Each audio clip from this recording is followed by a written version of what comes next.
Hello, and welcome to a very special of the Giant Bombcast, episode 803, powered by NZXT.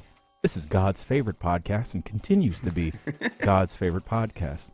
I'm your host today, ready to give a special message, Jan Ochoa, joining me, co-captain of the ship, ready to talk to you about the birds and the bees and everything above, Jeff Grubb. I have Christopher Maloney saying 10 gigs of women's butts playing on repeat in my head, and I'm sorry, that's just going to be all I can think about today. Ready to explain? A lot of gigs. That's a lot of gigs. Explain what gigs and memory are and personal computer components. Jeff Backlar. Sure. Well, when two podcasts love each other, they get married in the woods, and nobody comes. Well, Well, we weren't saying that word anymore. Thank you, Jan. And our very special guest and our dear friend, also here to help deliver the special messages of I'm games. waving. I assume it's me. Is it me? There's no one else here that I haven't introduced yet, Bailey. Bailey Meyers. Oh. It's me. Hello. Hooray! Hi, everyone. I'm back. That's right. Hello, everyone. What's up, haters? What up, Bales? Who's the haters here? Is there any haters in here? Nobody. Couple of Everyone's so haters? lovely. I only said that what's up, haters, because there are no haters. Damn. It's not There you funny go. if there are haters. Said Get hello to fucked, no pale one. haters. Get fucked. Yeah, the How about haters. that? Yeah, that's right. Yeah. I don't know where I was gonna go with like the special PBS intro. I was hoping one of you would derail it, and then of course you did derail it. So it's great. It's fantastic. How's everyone doing?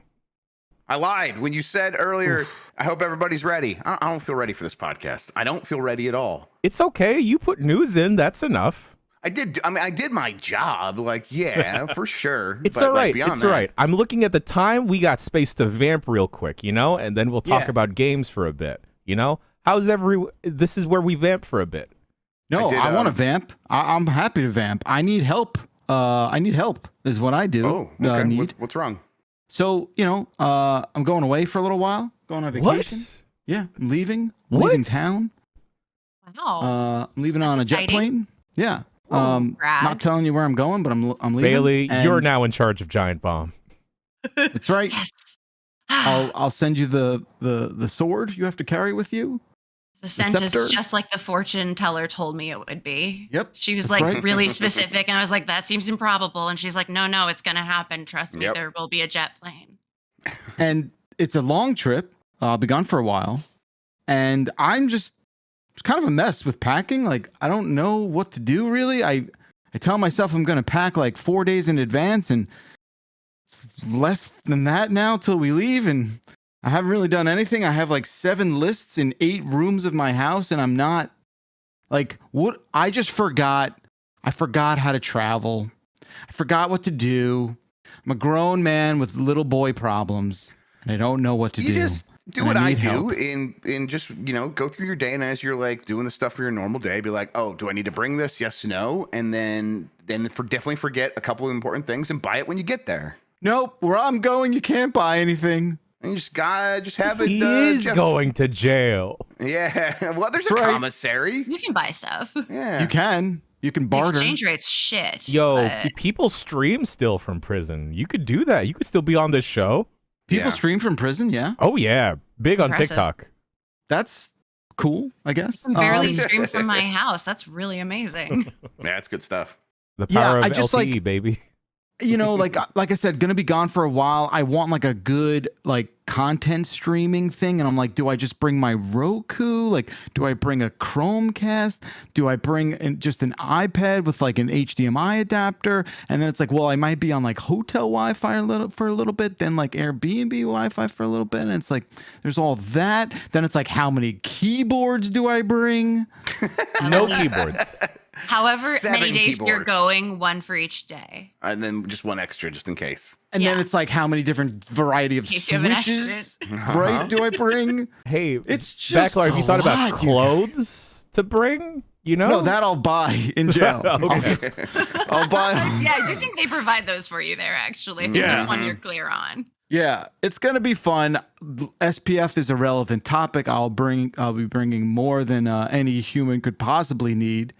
Although I did a little bit of research, and one of the places I'm going to a couple places. One of the places I'm going has like this thing where you stand in a device and you just like don't move, and various sprays like lather you in sunscreen. It's like a hazmat decontaminator sort of thing. Are you going to hedonism 2 in Jamaica? What are you doing here? I'm going to one tropical place and then one American place. Okay. I'm going to the most American ass place ever. Are you going to like the Olive Garden in Times Square and then no, Applebee's? It's American, not the eighth circle of hell. Yeah. So it's so that. So like, but when I'm on the beach, I wear pretty much long sleeves and everything. So maybe that's not gonna just get sunscreen all over my clothes. There's a resort in Jamaica called Hedonism 2. I don't think there's a Hedonism 1. It's a sequel? I really like it when there's like places that are named as sequels. Yo, like anytime there's a bar that's It's like intriguing. yeah, right. Yeah. What's the story happened? here? Yeah. My favorite taqueria in Oakland is called elpaisa@.com. There's no Okay. website, but it's like @.com. It's great. That rules. Oh my god, yeah. Just So we're gonna get the tech bros in on with this. We just put some stuff that they say all the time, and we'll trick them into come getting our taquerias. Oh yeah. Oh yeah.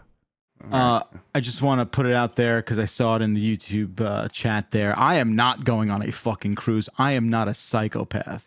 Okay. I'm sorry. I want to go Cruises, on a cruise. You cruise people, enjoy your fucking jail on the seas and just do whatever Everything it is is you there. do. It's like you live on a mall. Good. You live on a Yes. mall on water. That sounds great. Look, I've been on 2 cruises and they've both been the worst experiences of my life. The only time I would maybe think about going on another cruise is like maybe up to like Alaska where it's like super cold and everyone there is just like, I don't know. I feel like they're more normal than the hot cruise people. Well, I don't know. The It's hot just cruise this is like, you could definitely get like norovirus is just gonna be like dude, your roommate. you are getting something horrific, Yeah. and all Oh my 60,000 of you are stuck on this floating hotel. You're like, it doesn't make sense anywhere. Not on paper, not in a fantasy.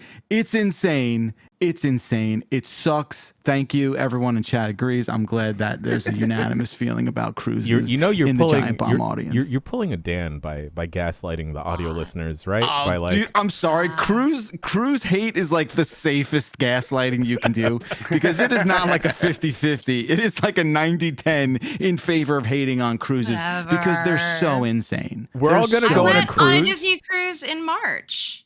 I've How never was been that? on a cruise. My dad wanted to spend his birthday with Captain Mickey, so we did. Oh, Well, that's of course, adorable. Yeah. Shouts out to Yeah. Michael. Yeah, would you say no to him, Bakalar, if he was like, come with me on this cruise, I want to see Captain Mickey on my birthday? Would you really look that man in the eyes and say, no, fuck cruises? I wouldn't say fuck cruises. I would just be like, I'm not joining you on this vacation. Thank you for the invite. Wow, and Go he with thought God. you two were close like that. I don't think I've That's ever. so hurtful. I don't think I've ever met him actually, I'll have to but call. You've received an email from him before. I'm sure I've gotten Absolutely received correspondence. emails from my dad. Yes, through electronic mail. I'm sure. I But- can't be on an episode of this without bringing him up, but he comes up a lot. It's not my fault. Yeah, I got Yeah. 2 emails from him the other day. I was like, oh, Yeah. Yeah, hey, he's just there in He's the on air. top of everyone's mind. yeah, Yes, exactly. top of mind all the time. I want to give a special shout out preemptively to the shout out section. Also, hey, new rules because you jerks just fudge everything up. You just Give it an ruin inch, take a everything. mile. We're only okay. The shout outs will start as soon as the email segment starts, but we're only going to 50. So squabble amongst yourselves, all right? Oh man. Whenever we get to hard cutoff at 50, okay? You guys will fight until then.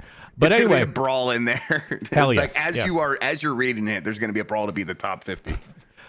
special shout outs to the newlyweds, Imran and Reb.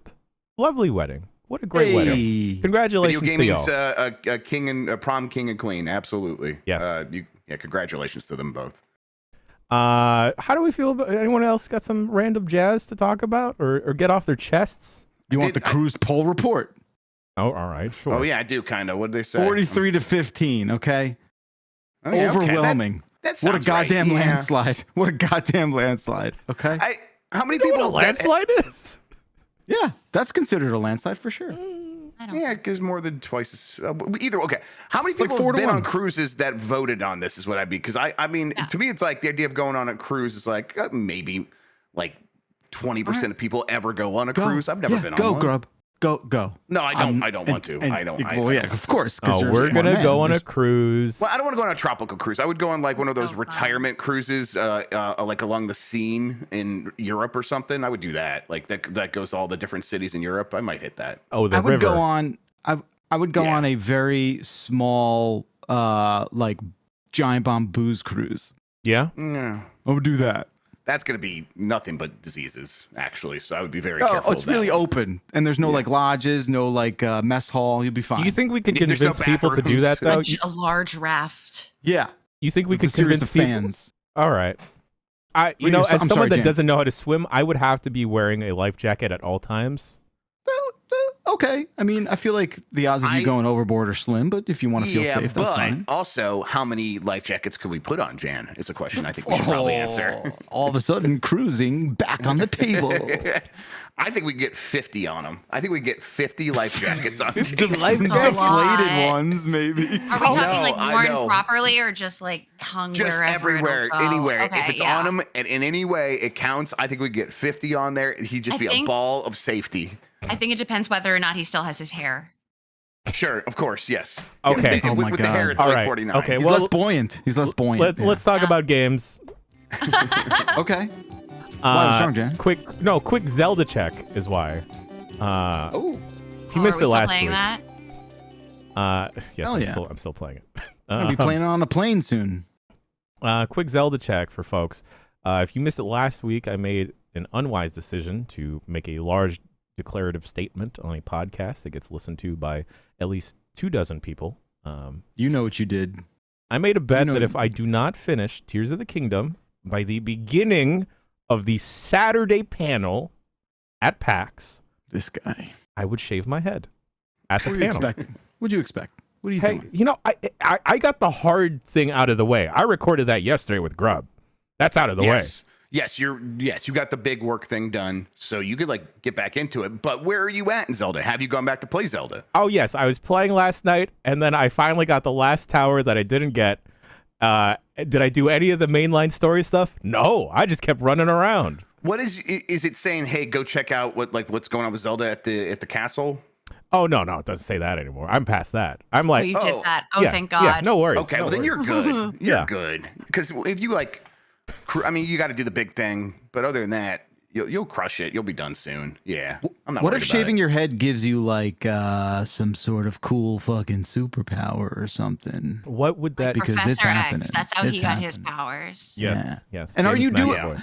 Did we say if you're bicking it or if you're doing like No, a we're number not 0? picking it. We're not picking it. So you're like a number 0 or a number 1? We're something doing like that? a 1 or 2, you know? We could do it too. It'll be. It I would mean, be reasonable. it's going to Yeah. be so short compared to what it is. Like even like a 2 or 3 would be. Yeah. It would count as a buzz cut at that point. That's what we're talking about here. a Yeah, but buzz cut. see, we're all talking like I'm not going to finish this game. I I'm think you're gonna gonna finish it. Oh, Can I yeah, take a side bet with totally. somebody? No Like- short as 2? No, that I'm going to finish this game. What are you talking about? Who can I bet? Does anybody think on the panel here? Does anybody think that he will do it as well? Like, does anybody else also think he'll do it? Because I would like to bet you money that he will not. Yeah, I think he's gonna do it. Oh yeah, money. I'll bet money. I don't have any, but Well, that defeats the purpose of well, I the think I'm bet. gonna win. So let's just do it. And then if I'll just welch if I win. Yeah, I'll load this. Slam dunk. Yeah, if I Yeah. could get Grub money by him winning a bet on me, I'll do it. Yeah, let's go.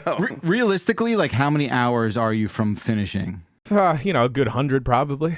Oh! What can I do, You girl? can do that in a grow- week. You No shave problem. your head again, and I'll grow my hair out. No. Here's Like here's the guy what from Prodigy. I would love that. I'll just concentrate real hard and see what happens. Bacalar just has to have a mustache. He just shaves everything else except the stash. Ooh, see, I haven't That's a been lot. I haven't been clean shaven since the day of my wedding day.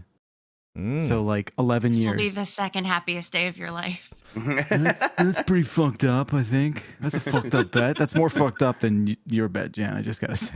Hey, you know, I want to make good on another promise I made at one PAX. So I think it was the last PAX that Giant Bomb was at. Backlar, do you think it's okay with the people at PAX if I throw a bucket of chicken into the audience? Is it like wrapped? Are you It's, gonna like individually wrap? Okay, I could individually wrap the chicken, sure. I PAX just feel West, like right? PAX West, yes. feel like if I'm like sitting probably. front row and I get there and I'm all happy to see my Giant Bomb, people that I'm there to see, and then I get It's cooked. It's cooked. I but realize, but like you also definitely know if you're at a Giant Bomb panel that chicken crumbs are very likely to get you. Like, it's like you will get chicken crumbs. You may get soaked in chicken crumbs. So it's basically a Gallagher show. yes, yeah. You have to hand the out 40 ponchos. XDs come in clutch because then you can turn the dial down on the chicken. And you get less chicken. But you get full wet. There you go. Man, if I went to a panel and walked away very greasy, I'd probably be upset. I'd be like, oh man. Well, what if it was a really good chicken time grease. though, you know? Mm-hmm. What if you started greasy? Just maybe individually wrap them in tinfoil or something. I don't know. I thought What is it with you and individually wrapping stuff in tinfoil? I'm just Like very favorite thing to do. Look, yeah, I like that. I don't like things getting very dirty, so I'm a bad person to ask. Like if my kid rolls around outside, like I literally have to walk away because I don't want to tell him not to do it because he's a kid. He should do it. He should get dirty, but it fucks me up inside so much where I just have to like walk away. And yeah, so that's who I am. Okay, I feel I think vulnerable. it's okay as long as you have a vegan option. So if you're throwing stuff in the audience. You gotta have chicken, and then it's like one part of the crowd's like, "We're vegetarian." You throw some, I don't know, tofu at them. The carrot sticks that come with it. Yeah, exactly. Celery. Could you imagine you're vegan and you go to a Giant Bomb panel only to get slapped in the face with a drumstick, and you're just like, "What the fuck?" With all the random Maybe food two talk wings. we have here, with me talking about that I could probably eat 100 nuggets in one sitting, the hot dog discourse of the past year. The cheese pizza gate of Pizzagate that we need to. Okay, I need Feels to reflect that. ongoing, Sorry. yeah. You know, who knows what we'll be talking about in Q3, right? You're right. You're right. New food product will cause us distress. Exactly, Bailey. What's going to be the food? Just what the fortune tellers say. Soup. We're gonna have to figure out what soup is defined as. Oh fuck yeah! It's just crunchy water. Yeah, is cereal a soup? We have to think about this. Oh Fair shit! enough. We can't. Shit. I can't deal with this. I can't deal with that. That's for next quarter. Okay, next quarter. Yeah, all right, we're budgeting everyone, for Q4. Yeah, time to research. Put it away. put it away. Compartmentalize. Put a pin in that. Has cereal ever come in a can? Never mind. Oh no, that's a cool thing though to ask. Like that's not controversial. That's just like a fun thought experiment, right? That's Yes. okay. But would it be wet like corn? Anyway, Like dog food? I need to. We can't have tangents on the show anymore. We just need to talk about video games. Hey, Tears of the Kingdom is a fantastic game. It's great. I have a stupid smile every time like I find something new and stupid. It's like, you idiots. All right, cool. Let's go. I'll go help you out. Yeah, I beat it, and I still felt the same way. Where it's just like every time I would stumble across something, it was like, yeah, that's amazing. That's even in here. I spent a solid hour last night taking selfies with Gorons because they were just adorable. I'm like, hey, bud, what's up? Cool. That's how you play the game and wind up shaving your head in 11 days. Yeah. I'm doing that, Jan. You know, I'm training. I'm training, and I'm gonna spend a lot of time training. So I'm gonna beat this game. I'm convinced. I'm convinced. No, you're not. Oh, okay. You're not. All right. All right. So wait, I'm like, what is your main mission right now? Do you know? Oh, who the fuck knows, Grub? Okay. All right. Okay. I don't. Okay, and I'm not gonna because that's a spoiler. I'm trying to like figure out a way to like. He would have to scroll so far up, he'll never get up there. Exactly. Yes. I've just talked to so many people, and then I'm like, you know, I'm gonna help you out. Forget Zelda. We don't need her right now. You're right. Have you She's been messing finding stuff up the anyhow. tiers, the different tiers and stuff? Like you've got to find them all. Yeah. Did you get all the tiers? Okay. Yeah, He's that's taking a really drink so and- critically important. That's your Just the Kermit lane. lemonade right there. Yep. Okay. Oh no. So You crucial. definitely want to do that. You definitely You want to do really that. want to do that. Also, I started you know, exploring the depths more in depth, though. see, okay, you're definitely not finishing this game. Yeah, I that's what I did, and I've actually fully 100%ed. There was like 2 little spots I couldn't get to because I didn't beat the game, and then once I did that made it easier. That ending, Jan, is very, very good. It's very good. So Cool. I would try to see it. Make it happen. No, I'm gonna make it happen. Made me cry real human tears out Really? of my face. Yeah. Damn, human tears. Shit. Yeah. It was emotional. Not to make- The and Wild made me epic. cry too, but this one made me Yeah. cry in a different way. Yeah, exactly. Not to make it all about me, but like, I wonder when I'm gonna finish this game. Like I Yeah, will. but you're playing... experience real human tears. Yeah. Like when am I gonna be able to cry with my son as Yeah, we you're finish playing with this? Dib, and like you guys are going at your own pace. Like you'll probably get there maybe We're by 55 hours, I think now. Yeah, you'll probably get there by December-ish, Switch? January. Cool. Oh, I just can't wait to do like the monitor on the plane. Like I think that is gonna be the dopest thing. I'm super. You guys are gonna look jazzed like the about it. coolest people on that plane for sure. People are Absolutely. gonna stop in the aisle and just be like, "Can I shake your fucking hand?" Uh-huh. Congratulations. You're definitely going to be the next president of the United States. That's what Easy. they're going to say to you. Yep. Easy. Love it. Bailey, I need to ask you if Baldur's Gate 3 Act 3 has brought tears to your face. Well, let's see. I've already had to lose 2 hours of game progress. Oh no. And I'm at the beginning of Act 3. This is not my first time doing this in this game. Here's the thing is I needed to get footage of them fucking the bear for the Honest Game trailer that's coming out in 30 minutes. And I still have not achieved getting this footage. I don't think I'm going to make it at this point. Oh but man, you got to The render game stuff up. itself, the game itself did not make it easy for me at all, because I was like blasting through Act 2, like, okay, Halsin won't join your party until Act 3. Got it. He's the bear. And so I'm like blasting through Act 2. I meet J.K. Simmons. It's rad seeing him. No, so no cool Baldur's he's in this Gate edging game. for you. Just going right to it. Yeah. Absolutely. Yeah, I'm like, focus, power through it, get to the bear sex. And then you get to the end of Act 2 having done this, and Halsin is like, it's a shame you didn't break the shadow curse, and now you never will. So I cannot join you on your quest. And I'm like, Oh, no. I have to go all the way back and find the stupid broken loot or whatever. And ugh. And I had a save where like I knew where the loot was, and I had a save where I definitely killed that guy, but I couldn't find the loot for like an hour. And it turned out it was in my traveler's chest in my camp. Ugh. So I didn't get the footage, is what I'm saying. It does sound like bad DM problems again, right? Where it's like you, like if you had a good DM, they'd be like, remember, it's in you have it in your camp, like you have this already. But no, the game's just like you're on your own. Good luck. The game dude. has thrown hundreds of items at me and expects me to remember all of them, so that Halsin will come with me so I can have sex with a bear. And it's hard. It's difficult. Yeah, I've had weekends like this as well. You know, are you other than not being able to have intimate relations with the bear? Are you enjoying your time with Baldur's Gate 3 still? Yeah, it's great. Sometimes it's really good. Most of the time it's really good. It's the parts when it's mind-numbingly frustrating that make me so angry, because it's like so close to being a perfect game, and then there's no. Like, there's an autosave feature, but in name only, certainly not in spirit.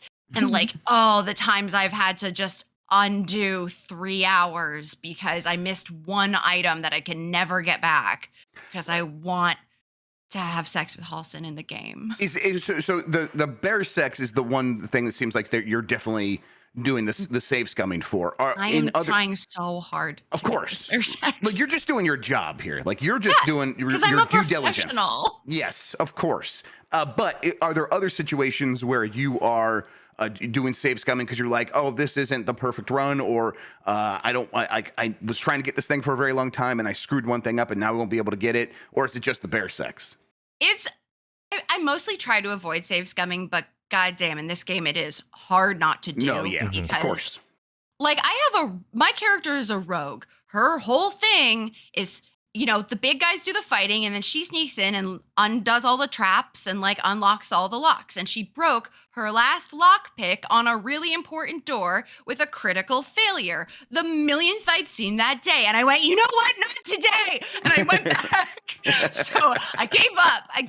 I dropped all my dignity and my pride, and I went, no, I'm going to win this game, whether the game likes it or not. Bailey, I gotta ask, how many acts are there in Baldur's Gate? Is Act 3 the last act, or three? Yeah, Okay, there's 3. so since you're near the end-ish, who knows if you'll have to restart again. I don't know if I am, because here's the thing: is I just opened Steam to look so I could tell you an accurate number. I am 63 hours into the game. Okay. And I just started Act 3. Okay. So Damn. and I'm pretty sure Act 3 is the longest one.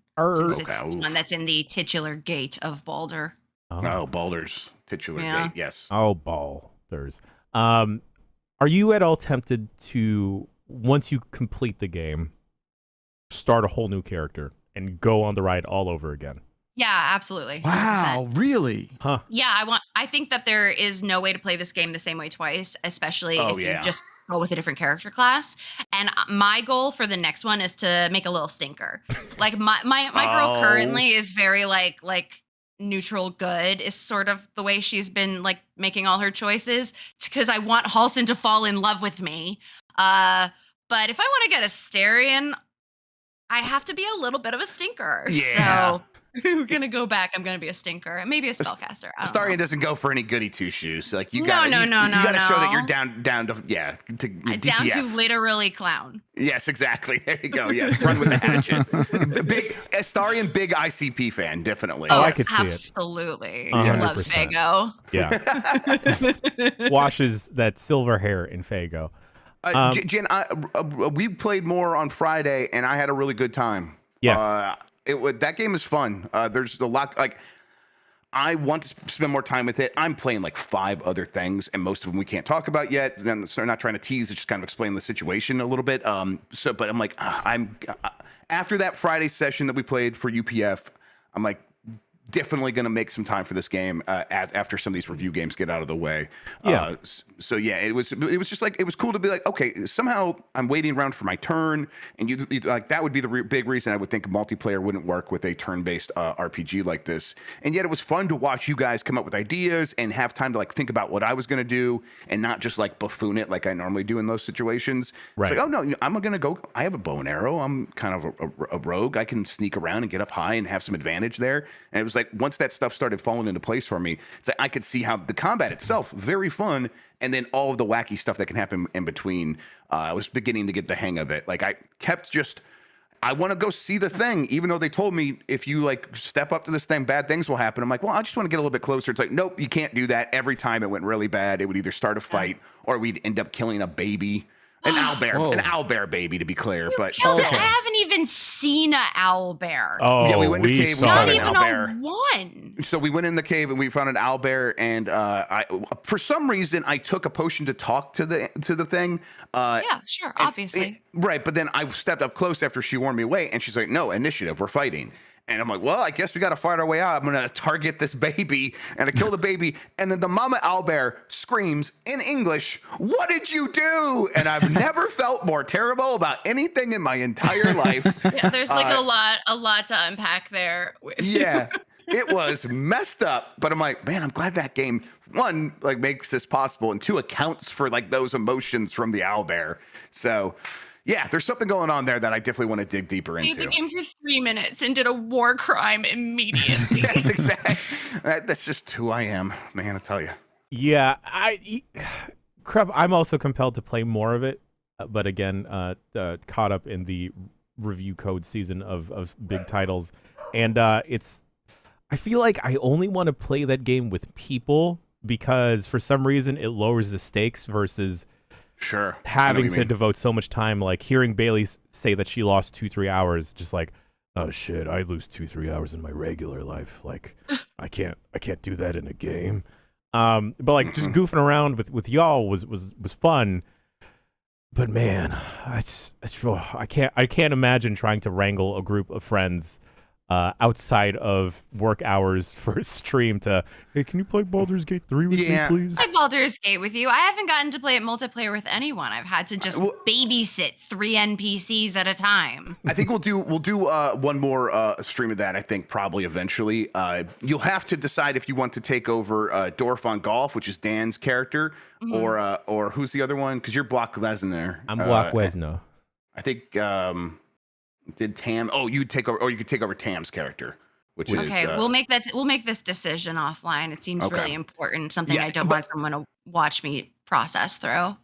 The thing here is like I could continue that save and just keep playing it, and then you guys could just jump back in, like, you know, hot seat it, and it's like that's nice that it works that way. That I can, like, if I'm interested in continuing that story, I can play on my own, and then when people and friends are available, they could just hop in, take over their character again, and just keep it going forward. I don't know. It's a well thought out game, and I just wish I had more time for it.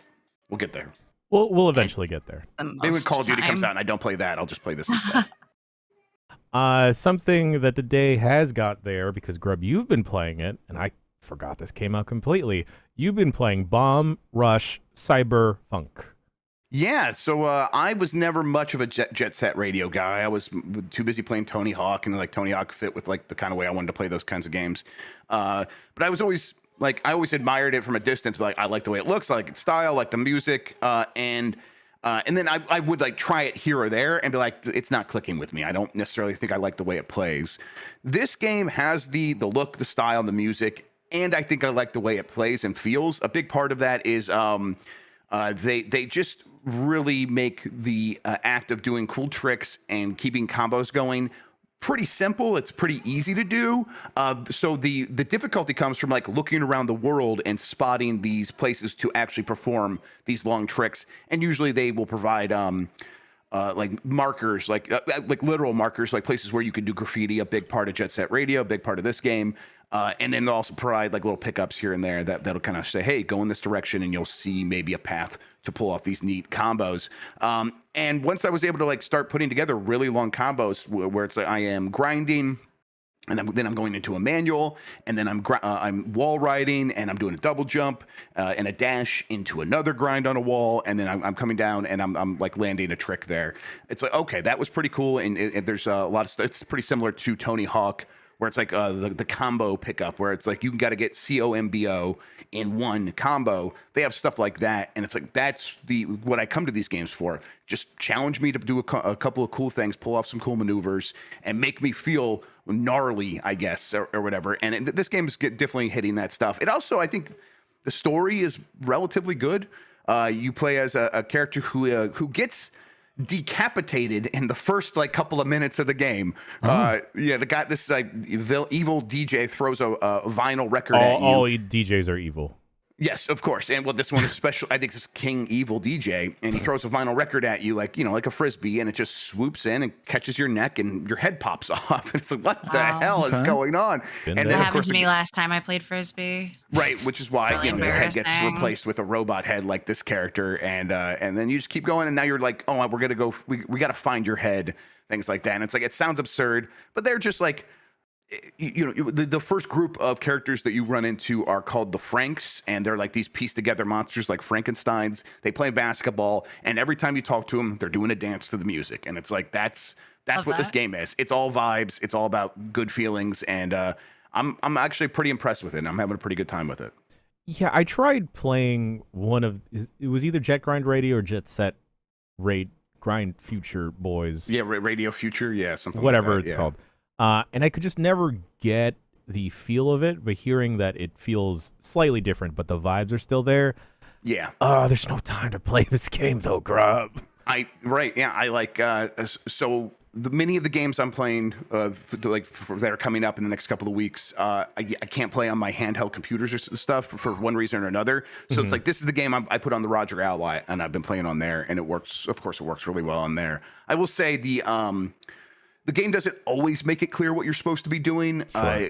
Occasionally, like one of the characters, I talked to one of the Franks, and he's like, hey, go do this combo right here. And I'm like, okay, I kind of see it. And then like after it cuts back from the cutscene of him performing that, showing you what you're supposed to do, I'm like disoriented. I'm like, I don't even know what direction you went into. And then there's a lot of little stuff like that. That thing where a cutscene will end and it'd be like, go over here. And now it's like the camera's pointing off in a different direction. That happens pretty frequently. The maps aren't huge. It's not a huge problem, but it's a little annoying. But that similar sort of thing happens in I got a boss fight.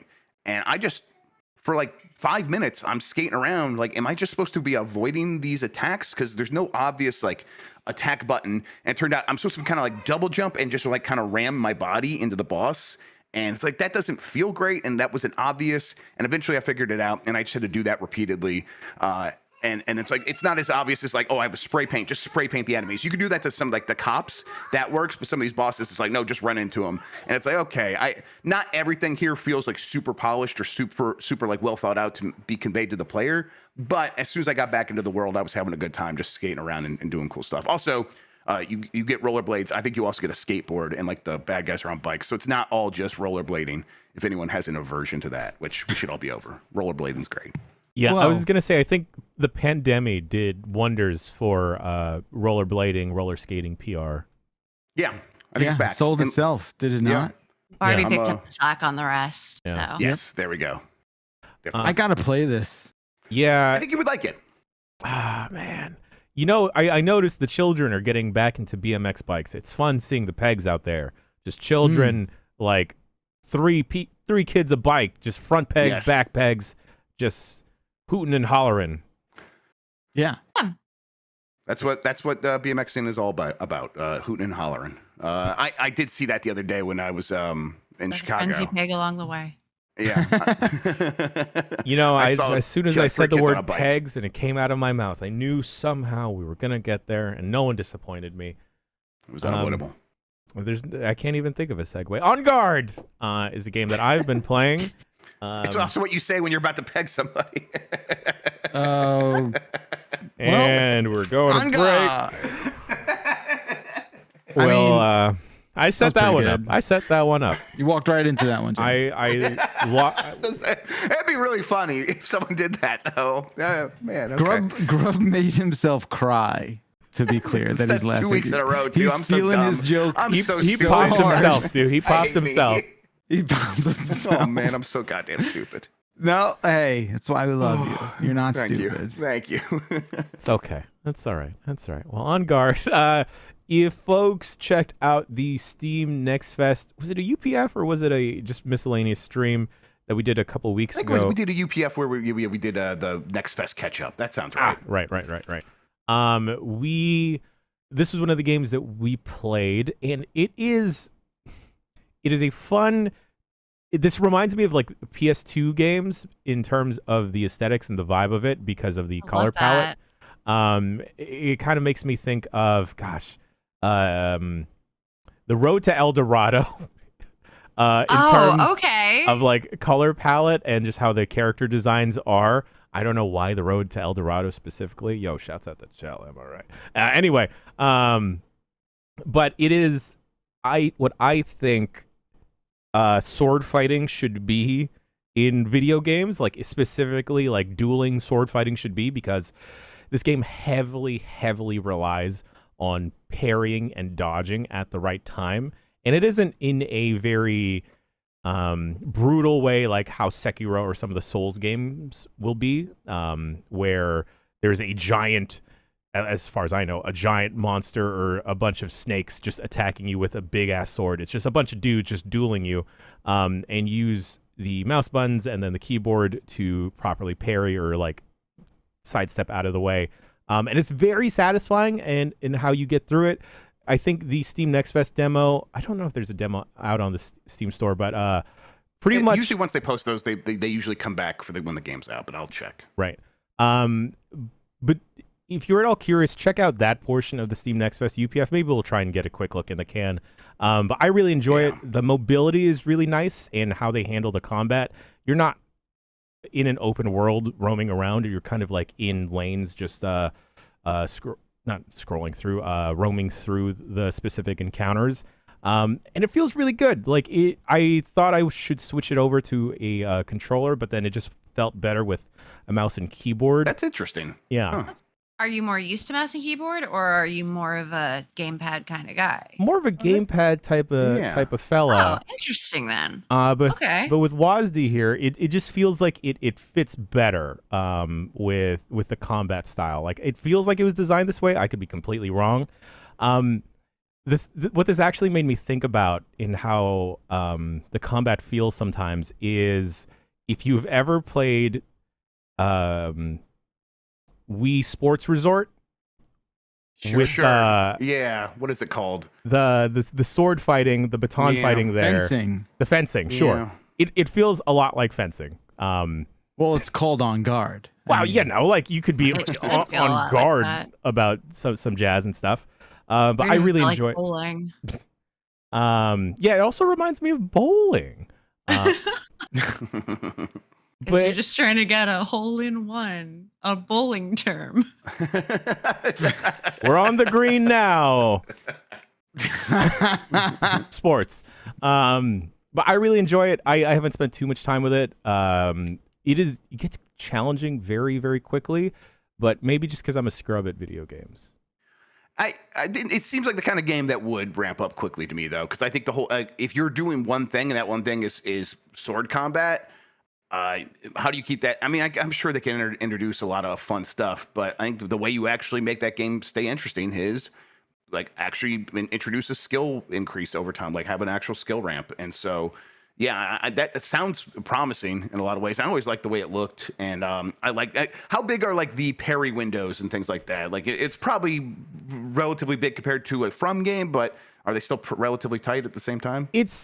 Let's split the difference from a From game and then one of the Arkham games, where there's there is a window that you can definitely tell, but if you miss it, you know why you missed it, versus it kind of being more generous, like an Arkham game, and then you kind of not quite knowing why you missed the parry in a From game. Right. There's definitely a learning curve. I don't know how much to the game there is outside of these encounters and like these light traversal. The traversal doesn't feel too great on a mouse and keyboard, unfortunately, just like the swinging and just jumping around and stuff. But the sword combat, great, absolutely great. I would like to see this get carried over into like another game further down the line. Speaking about going further down the line, or maybe we should say up the spire, Bailey, you continue to slay the spire. Yeah, I thought I would lose steam on it now that I'm no longer playing it to procrastinate on playing the game I'm supposed to be playing. But oh my God, I'm not losing steam on it. I've beaten it with all 4 of the different characters at this point. You're good I just at need math. to do the I'm better than I thought I was, for sure. But I'm like in love with the defect character, but I finally figured things out with all the other characters too. And oh my God, it's just so good. I'm just obsessed with card games now. I'm all card games all the time now. That's my whole thing. All these big giant open world RPGs are coming out, and that's my whole shit. And I'm just like, no, now I'm deeply invested in this card game. Yo. That's it. I bet you're getting a lot of recommendations from like chat and Twitch and stuff. They're like, here's 50 other card games you should be playing. Yes, because I started with Inscription, and then I got Slay the Spire recommended to me because of that, and now they are recommending Monster Train. Yeah, and Monster so Train's that's a big the one. next stop on the train station. After Monster Train, Bailey, you should really check out Griftlands. Griftlands. Yes. Okay. It's another Write this down. card combat-ish game, but there's more. Yeah, it's in the same realm as those other games, right? Yeah. Right. But there's more social aspects to juggle as well. Of like, oh, this person definitely doesn't like me. Speaking about card games, a card game I wish I wound up sticking with, and I wish I liked more, was do y'all remember Square Enix's The Voice of Cards? No. This was a whole JRPG where everything was done via cards. Like even the dialogue, it was just cards talking to each other and like kind of jumping around. That's adorable. Even like traversing the overworld was just like moving a chess piece or a marker through sick several of animating cards. hair, and they were like, no more in this one. It was not great. happening. I wish I liked it That more. sounds so cute. Oh, it's not cute. Okay. Sounds cute but bad? No, What? it's just very You were slow. so nostalgic for it until the end there. It's just very slow because you get used to like the fast-paced nature of Slay the Spire, and then like other card games of like, okay, I already know what my deck build is going to be based off of looking at the overworld map. This is the route I'm going to go. This is the build I'm going to go. But with like doing a full-on RPG got very tiresome very quick because it doesn't move at the cadence any of these other run-based card games go. I think that's what happened with me with Hand of Gilgamesh, that SteamWorld card game, which was really, really well made, really good. It's just the pace was a little bit slowed down, but because of the cards, I think. It's still, I mean, for all the pieces that it's putting together, it's still actually pretty happens pretty rapidly. But it wasn't. I just couldn't stay attached to it for some reason. But I think really that's probably like one you that. might like as well, Bailey, is because a lot of people do like that game. Please send me as many card game recommendations as possible. I love to get deeply invested in games that I cannot make honest game trailers about. It's so helpful for me and my productivity. It's really good. I had a Gilgamesh. That was a Gilgamesh. Sorry. That was Gilgamesh. There we go. Thank you. That was a fun one. With all this card talk, I need to put this out into the universe. Folks, because my dear friend Cam poisoned my mind because he shared with me. He was, we were at a wedding. He was like, Jan, this Disney card game. And I was like, oh no. Homie. Lorcana? Homie. Oh no. What? Oh no, what? Jan. Look away. Look away. Bacalar. This, you can get in on this, dog. Like you, me, Mike, Bailey kind of likes Disney, I think. Is You know? I do, I'm a fan. We need hobby boxes? What are we doing here? I like Disney, and now I like card games, so I'm kind of all in. Disney put out a card game, Lorcana. Oh shit, I know I've all seen about it. Lorcana, yeah. I've heard Lorcana, but I don't know. I guess I've never really heard it from a source. It's a hot commodity. It's like people are buying them up. The streets The are people hot. are talking about it. Grub, you could get in on this too. No, come on. Well, you can get all the Elsa cards. You can get all the Elsa cards you want. Okay, well, all right. Wait, is it like is it a set or is it a collectible like trading card game? Or are you gonna have to like? Well, I understand it's a game, but like, is it like a deck builder where like you have all the cards in, like you just buy this big expensive thing? Mm-hmm. I believe you're good to go. I know what it seems like. That's a little bit more. I could handle that a little bit more than having to like continue to buy deck booster packs and stuff like that. So, but don't you think the same? So but like the vibe I've gotten from the card collectible weirdos that are even more pervier than I are like, yeah, but everyone's going to be collecting with this as well. Oh, okay, 500%. Yeah. Yeah, that's the vibe I've got. That's what I'm asking. So if I buy Disney Lorcana, do I get the entire set in one box like a tabletop game, like Monopoly? I can't speak I don't know. to whether or not that's true. Okay, all right. It sounds like if there's collecting elements, probably not. It's probably are going to be buying booster packs. They sell it seems like they sell booster packs. Okay, but yeah. So no, I'm out. I can't go down. I can't go down that route. I think. Well, look. I wonder if Well, is the only thing I collect are magnets, fridge magnets, because I know they're worthless.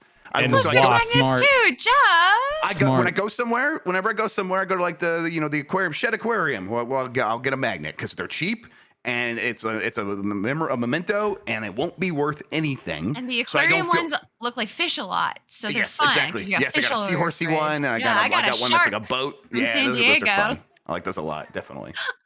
Let's just say that I might be in a situation soon that perhaps, I don't know, it depends on when these are available. I don't know if it looks like it's still in pre-sale. Magnets are available year round, actually. No, you can get a magnet. Yes, I'm aware of that. I'm talking about Lorcana. They've apparently hit small card shops. They're not hitting wide release just yet.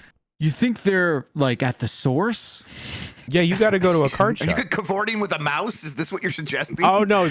So here's the weird thing. Sometimes they're not at the source. Behind Magic Kingdom. What's that? Sometimes they're not at the source. Like any other Disney-related product is not available at the source because the source sells very hyper-specific things, like fun Spirit jerseys.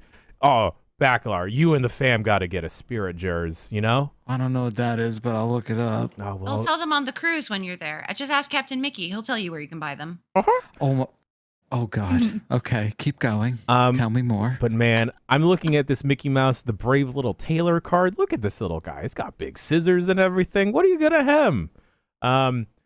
What I'm trying to manifest is like, yo, send your boy a box, please. Send your boy a box. Just help with the addiction. This is just me trying to come clean. Just help your just help your boy out. Nothing like coming clean, but like continue to give me the drug I need. Yeah, just the taste. John Drake. Helpful. It's helping me. Look me in the eyes, John Drake. You probably have nothing to do with this game, but it's Disney, so I think it's you. All right. The heir to the Disney empire, John Drake. Yeah, exactly. Send me to Disneyland again. so I can play a card game. Me and Mike, we'll go. What do they retail for, the booster boxes? Do you know? I don't know what a box is going for. I might need to hit up the plug. I may need to hit up my barber for him to find something. That's where I go for all my narcotics. Trading cards. If I have to shave my head, he's gonna be so upset with me. He's gonna be mad at you. He'll help you beat Zelda. Then if you tell him what's going on, he'll help. Yeah, he's like personally invested. You're gonna show more up. than you are. You're gonna exactly, Bailey. You're gonna show up. And dude's going to be like, number one, you fucking cheated on me. Number two, what am I supposed to do with this voice now? he just has my voice, but just like on a lower register. And just like, yeah. We're pretty much the same person. He has a corgi. I have a corgi. I just assumed. Whenever you talk about Barbara Jan, it's just you in my brain. That's all I imagine. So. He wears cool sunglasses. I can't wear sunglasses because I'm blind. But anyone got any other games to talk about? I do have a question. Anyone gonna play Immortals of Avium? So I watched Dan play it yesterday, and I started it, but literally just turned it on, and then I was like, "Man, I'm too busy. I'll get back to this maybe before the Bombcast." And then that didn't happen. So, what was your takeaway from that? Yeah, I mean, without actually getting hands on myself, right? Just take that with a grain of salt there. Right. That game is all about hands, though. Yeah, it's very much like dual hand, like one hand shoots stuff, the other does magic kind of thing, and it just seemed like that was the loop, and you're just sort of like, unlocking another mission and going forward. I don't want to. It's very much cut out of that same cloth that I feel like where games need to break out of the thing and do something special for you to remain kind of interested in. This seemed to very much play in that very safe, repetitive loop. And I think having, playing those kinds of games for this, what feels like over a decade now, where like these are just very much the same sort of thing, it's difficult to kind of like make the argument for why you would want to stick around, right? Like something's got to pop in it. Is it like the really cool, combat? Is that like the thing that does it for you? Is it the story? Is it just the design of the world and the kind of world building within, and everything fidelity wise and that sort of stuff like seemed pretty above average, but like, I know Dan's done with that game for sure. And looking at it and being like kind of interested in what it was doing and what it had to say. Again, maybe it's the desire to be overly economical with the games we decide to choose and play at this point in our lives, but like it probably just falls a little short of that. But again, watch the quick look. You can probably take away the same realization from it. From what I saw, debating whether or not to do an honest game trailer about it. I'm like, is it bad enough that it's funny? Oh no, I don't think it's no. I don't think. See, I think it's very much in the middle. I like we actually dull. Yeah, we talked exactly about it because Dan was saying like, oh, it's so it's so easy to write about a game you love. It's so easy to write about a game you don't love. The hardest thing is like middle of the road shit, and I think this is on the higher end of that. But it's just a bit unremarkable. Does it lean into the cheese at all, Bacalar, of like having to like flash your hands a bunch? Yeah, I don't think I could like speak to that specifically, but it is, like it is the most.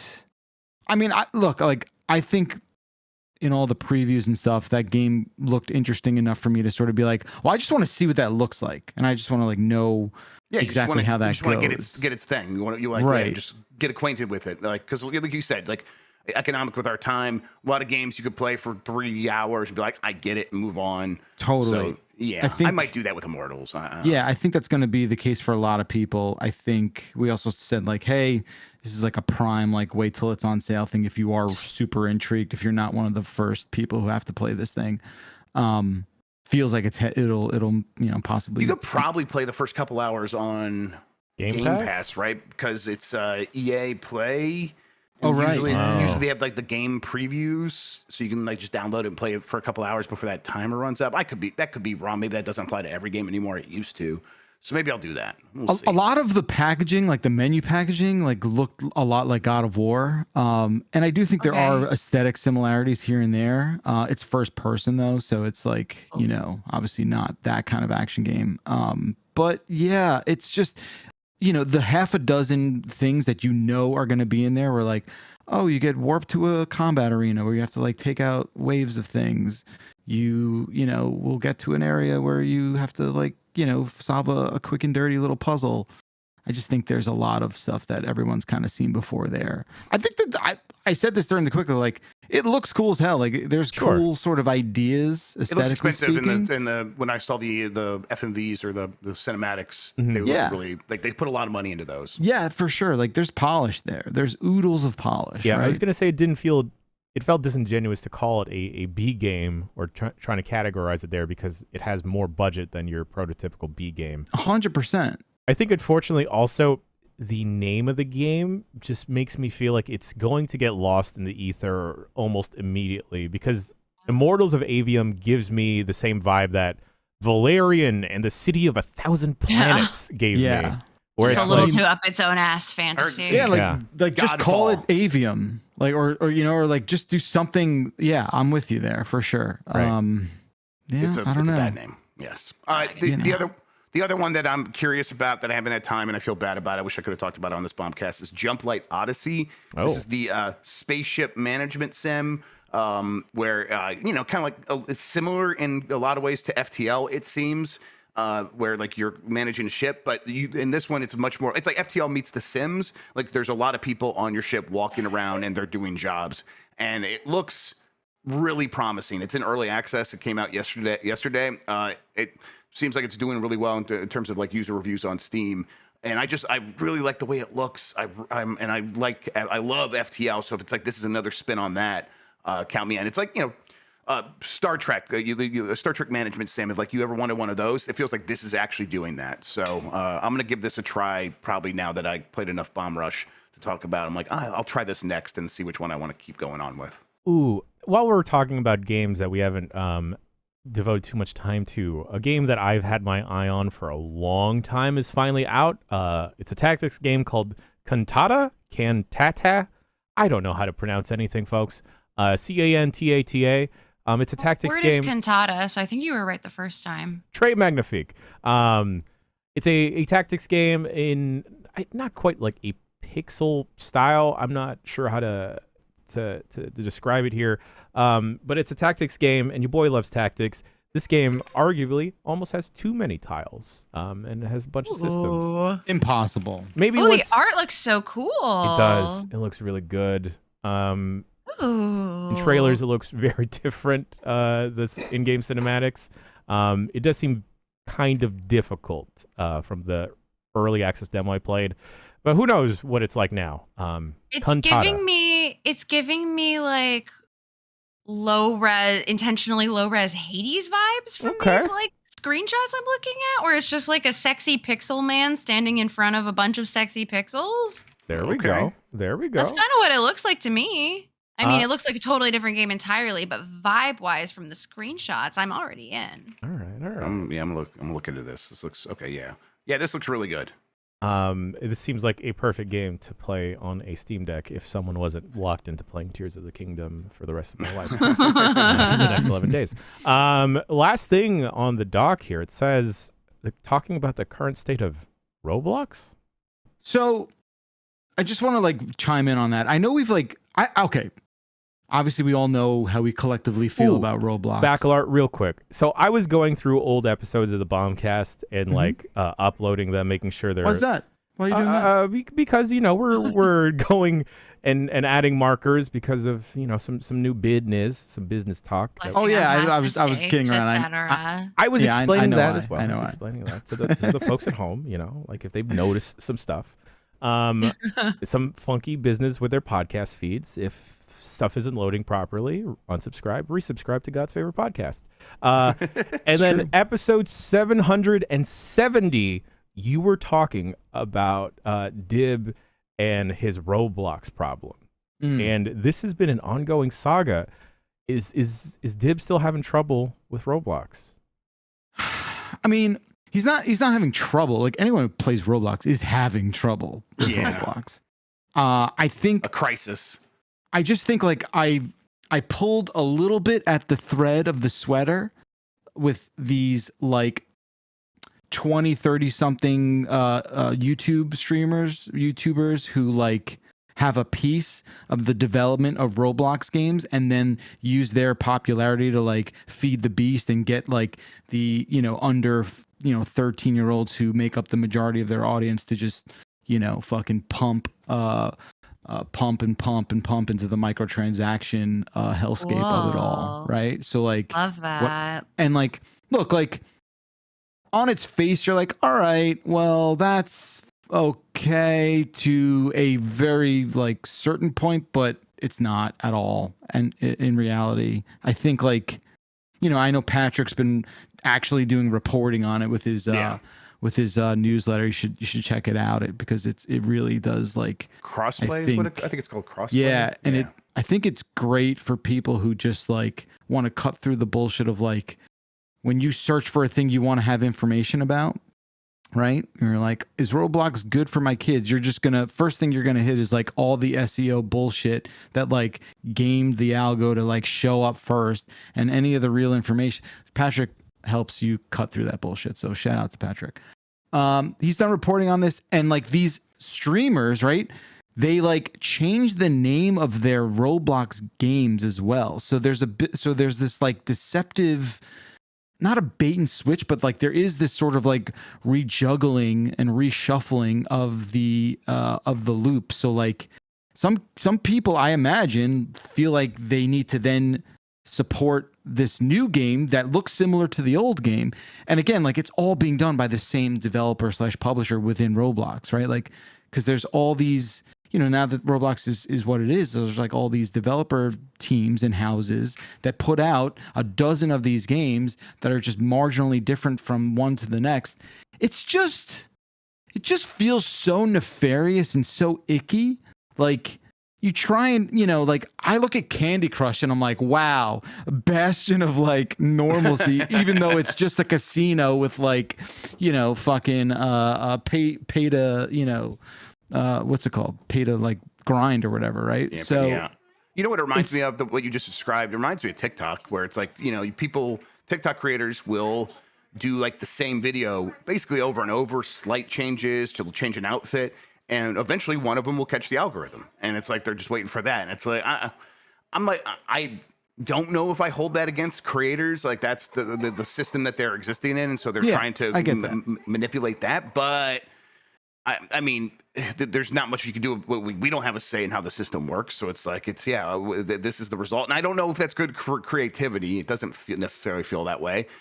So yeah, I don't know. How is Dib feeling about Roblox these days? I think I think he's still too young to realize what's really kind of happening, and that makes sense, right? And that's for me the biggest issue, because there is this sense of like exploitation there, where the vast majority of that audience is so young that they kind of don't appreciate like what exactly is happening and how their attention is really being manipulated. So, I don't know. I struggle with it.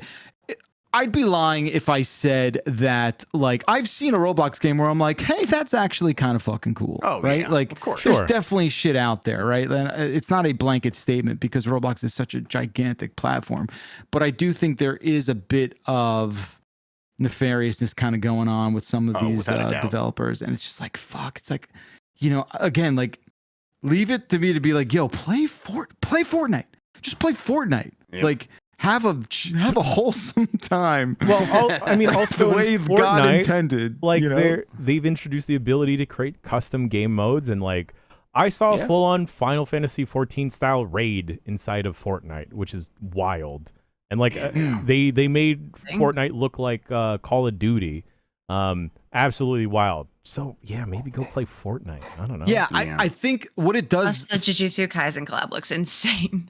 Not in a good way. They look really stupid. I love it. But I really do think we need to like all jump into Roblox once together. Like, yeah, you know what I mean? Like, we have to just do this as just more of like an an informational exploratory mission, right? Where we're like all on this submarine. To Sherpa us, yeah. Exactly. Like, we're just going on this like excursion. We don't really have a guide, but like maybe we should just go. Maybe Dib can guide us. I don't know, but we need to. Too. That would be fun if he was our Zissou. But shit, it is really something else, and it feels bad. And I do see signs that maybe he is on his way to begin to grow out of it a little bit. He's been playing a lot of FIFA. He'll probably relapse a couple times before he gets out of it. Without a doubt. And do you think, I was confident like, oh, this might teach him a little bit about like the value of money, right? Because, he wants all these like Robux and he wants to get the thing. And then I'll like take real world examples and try and do like a 1-to-1 where I'll be like, look, man, this Pokemon pack is worth that thing that you have. Like, do you see the relation? Like, do you see how when you just asked me for $98 in Roblox, how insane that is, right? Like, so I think he's learning a little bit with that. Yeah, but what he could do is he could use the API that Roblox has, connect his Roblox account to one of these external gambling sites, take those Robux, go there, gamble, make a ton of money on that, take that back into Roblox, and now he's got a lot more money. Something that there's something gambling? that does happen, and it does work. So I promise you, he has seen videos where like he has been indirectly encouraged to do something like that. 1,000%. Oh, totally. Yes, And like, yes, definitely. And look, like at some point, I know you can say like, well, hey, we can't blame the people who are just caught up in the business model of this thing, but like, yeah, I know, but again, it's like, it's a very difficult. Yeah, thing. you don't have to give in to the worst. Of course like, not. Yeah, of course not. But God damn it. Yep. Roblox continues to be terrifying, and I can't wait maybe 5-10 years down the line to see the documentary detailing and breaking apart Roblox. Just like developers in a dark room or people that are now entering their late 20s like, yeah, I played Roblox when I was 6 and bankrupted my whole family, spent my grandpa's fortune, I spent my trust on to adopt people. Can't wait for that. But you don't have to wait anymore. Okay, yes, back up. I'm sorry. I know your segue was going to kick ass. I'm sorry. I yearn for the days. You can hear him ramping up to it too. I know, and I was just like, "Hey, can I stand here?" It's like interrupting the DJ right before he's about to drop the beat. What's wrong with you? It's fine. All DJs are bad. ADAB. I yearn for the days of like him spending all that money on blue acorns. Do you remember that from Trials? Like I miss those days. I miss those days.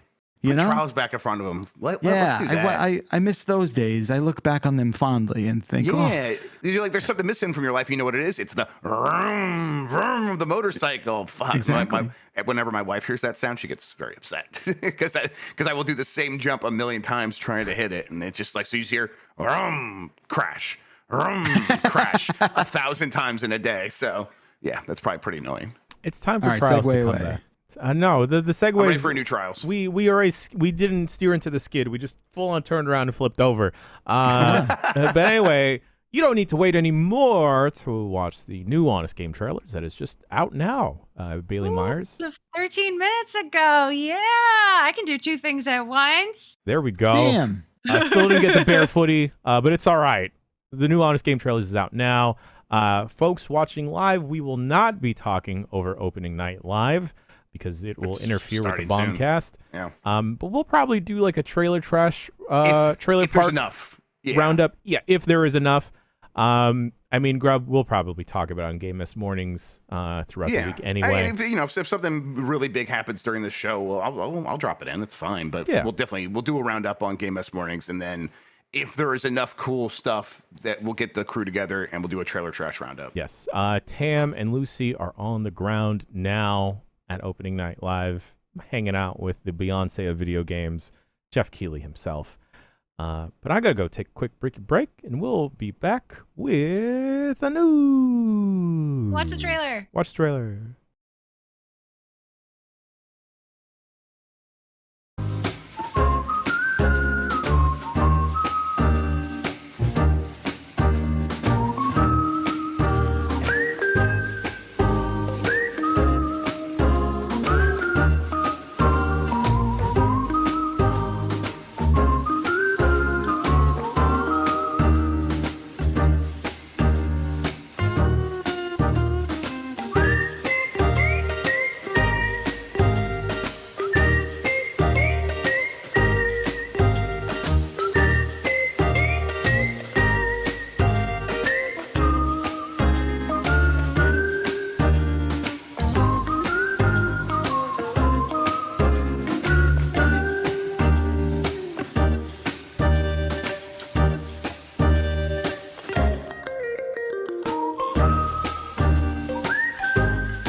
just give them the slip.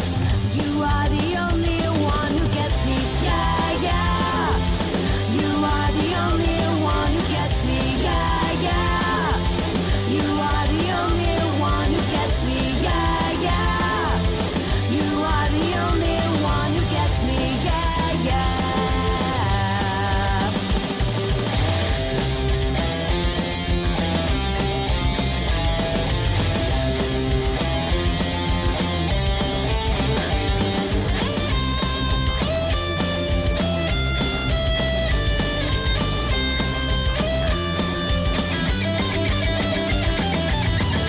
You saw hope dwelling in this shell. What may appear as illusions are dreams you see that are alive and well. Never thought I'd be caught when I fell. You reflect the best in me, broke me out of myself, inflicted hell. They are gonna see what they wanna see. That doesn't mean they'll ever know me. I won't let them in. They keep on knocking. I won't let them in. I'll just give them the slip. You are the only one who gets me. Yeah, yeah. You are the only one who gets me. Yeah, yeah. You are the only one who gets me. Yeah, yeah. You are the only one who gets me. Yeah, yeah. You are the only one who gets me. Yeah, yeah. You are the only one who gets me. Yeah, yeah. You are the only one who gets me. Yeah, yeah.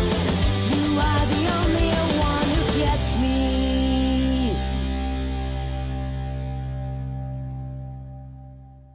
Bum bum bum bum bum bum bum bum bum bum bum bum bum bum. Bum bum bum bum bum bum bum bum bum bum bum bum bum bum. Bum bum bum bum bum bum bum bum bum bum bum bum bum bum bum. Bum bum bum bum bum bum bum bum bum bum bum bum bum. Yeah, make it bounce, make it bump. Always give the party people what they want. The speakers be banging highs, mids, and lows. Make you wanna start getting busy on the floor. All the fly girls screaming out. The DJ's rocking and shocking the house. Everything he's spinning is moving the crowd. Listen up for yourself. This is how we make it bump, bump, bump, bump, bump, bump, bump, bump, bump, bump, bump. Make it bump, baby. Bump, bump, bump, bump, bump, bump, bump, bump. You know we gotta make it bump, bump, bump, bump, bump, bump, bump, bump, bump, bump, bump. Yeah, we gotta make it bump, baby.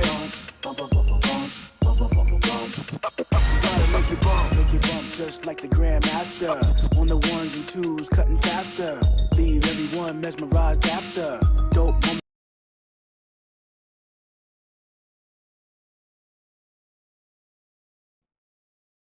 And we're back with the news. Jeff, take it away. Yay! You all right, Hooray! there, Grub? No, I'm not doing. No, I'm upset because happy trails to Charles Martinet. Charles Martinet, the voice of Nintendo's Mario for over 25 years, will no longer voice the character and is transitioning to a new role as Mario Ambassador. Nintendo announced. In this capacity, Martinet will continue to engage with fans around the world, but will step back from voice acting in games. Speculation about this change had grown since June, when some fans noticed the difference in Mario's voice in recent trailers for Super Mario Bros. Wonder. I, of course, was like, no, that's impossible. It's always going to be Charles Martinet, and I was very wrong.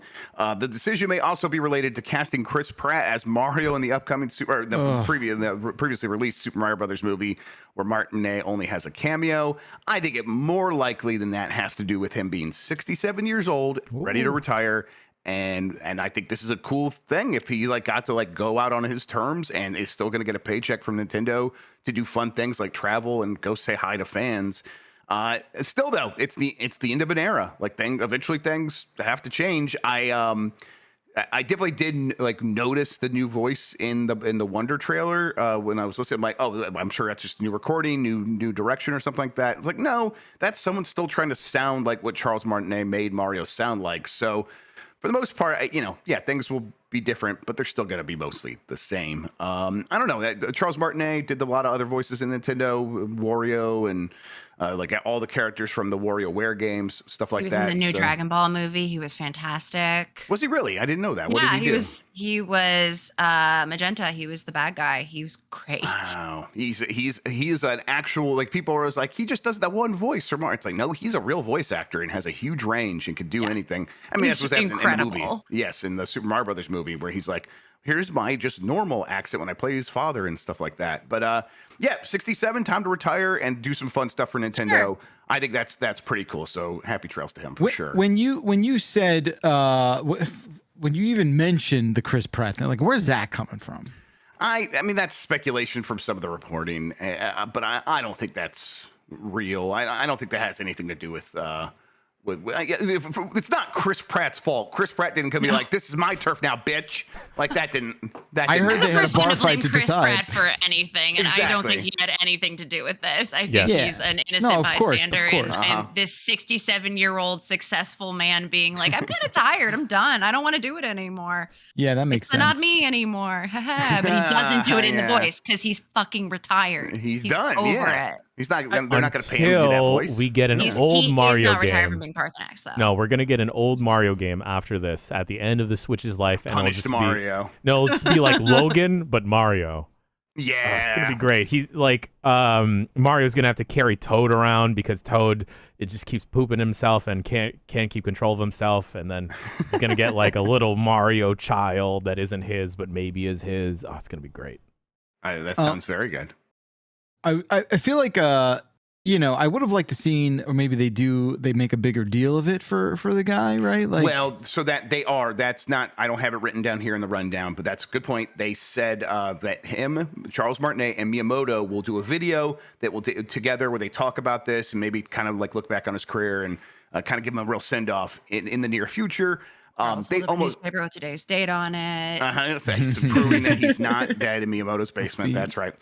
He's there's almost always a direct in September. There's probably going to be I've heard there's a direct in September probably, so they will probably do it there, which I think makes sense. And then at the same time, Charles Martinet probably will show up at that Nintendo Live event in Seattle doing his Mario Ambassador stuff. So cool. That's stuff that he's been doing anyhow for a long time.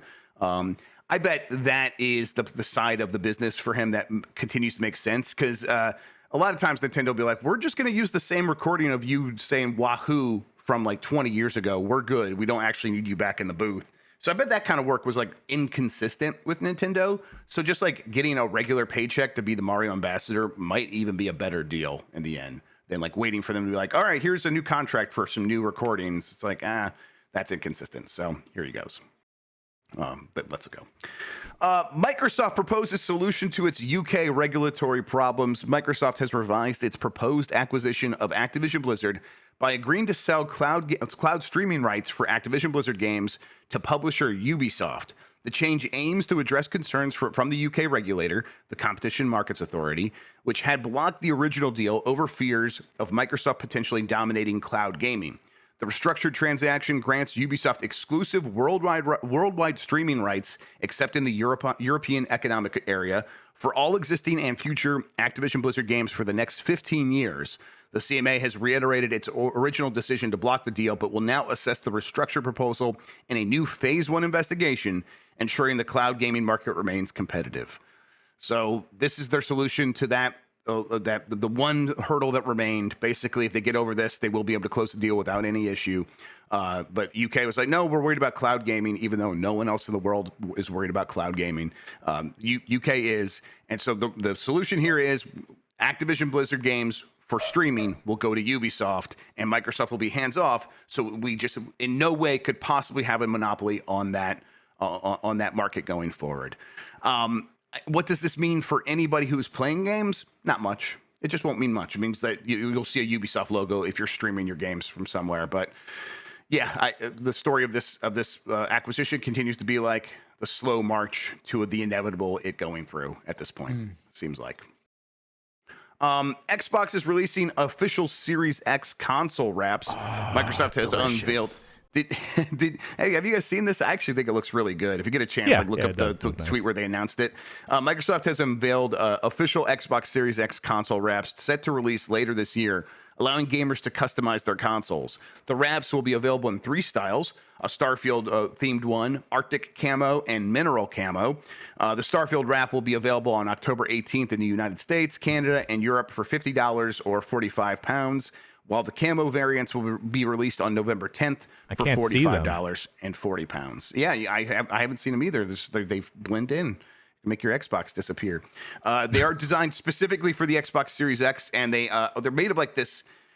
They call it high-tech fabric with like plastics as well. It probably what reminds me, if you ever had a fabric phone case, it seems pretty similar to that, but it wraps around and it fits like perfectly on there so that it looks like, oh, that's just a themed Xbox, but no, it's wrap. I like these kinds of things. I always want the like fun-looking consoles, but I'm not going to buy a whole new console in 99% of cases. 3DS being the obvious exception there for me, where I bought a bunch of those. But wraps and like faceplates and the shells on the PlayStation 5, I'm all for that. Is this something that any of you are considering doing? Have you guys seen the Starfield one? I think it looks really good. Starfield. I'm watching a GIF of the Starfield one being put on an Xbox right now, and I am utterly mesmerized. It's mesmerizing. One day I'll is the be right able word. to get an Xbox, and then I'll get a wrap for it, and that's my plan for me. This looks great. I'm just gonna wrap and unwrap it. Who needs games? Yeah, exactly. Yeah, it's so satisfying. Yeah.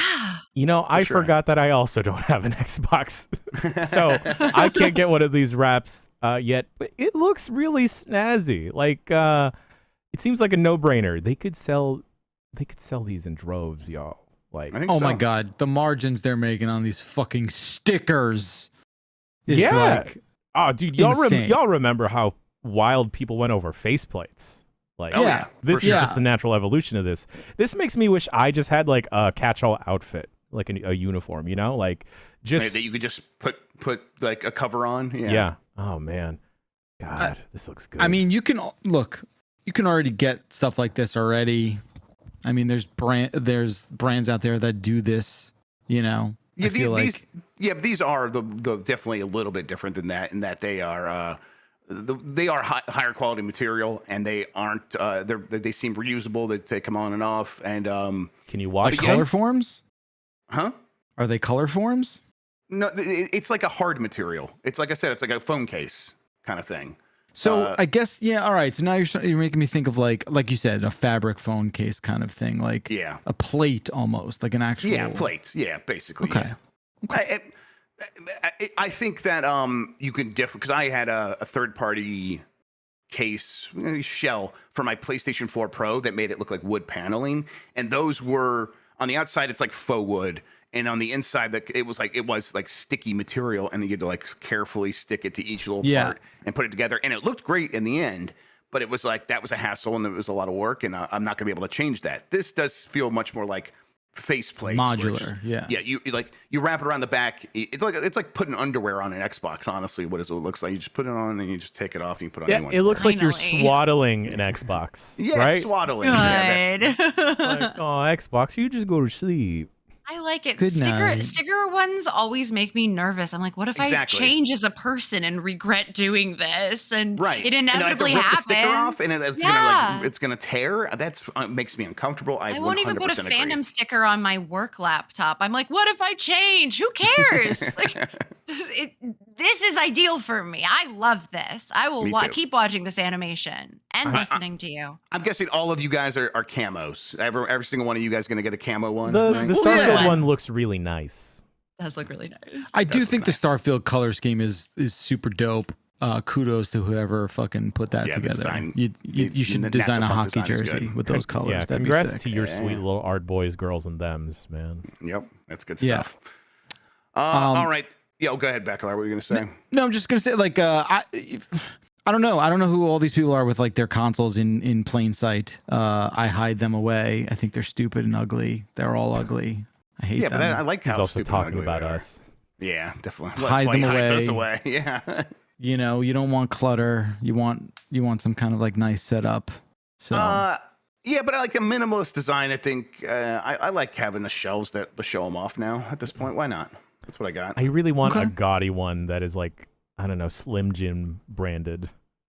And just makes an Xbox look like a Slim Jim, huh? I want like That's a good. G Fuel one. Like I want it the Yeah. uglier the better. I'm at a point now where I don't want it to be minimalist and cute. I want it to be just a fucking eyesore. Yeah, I Yeah. want it to That stand is out. appealing to me. I Yeah. want it to be like what's that roadside restaurant?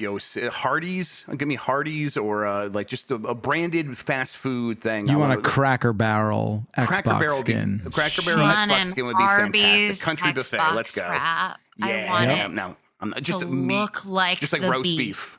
Yes. Yeah. I have a whole outfit that looks like that. Hell yeah, you Lady Gaga. Yes, Arby, send it to me. And here's your Lady Gaga outfit. There you go. Yes. Starfield opening has leaked. 40 minutes of leaked footage from the upcoming Starfield game have been published online, showing early gameplay and character customization options. Multiple YouTube uploads have been removed due to copyright claims by ZeniMax Media, but the footage continues to circulate on social media, of course. The game is coming out here very soon.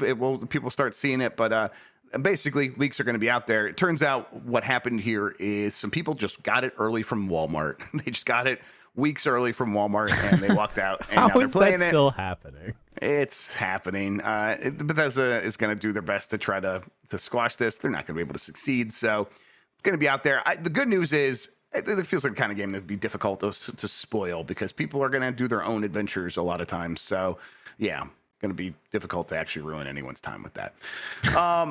Alan Wake 2's really. Oh yeah, go ahead. No. Go, grab.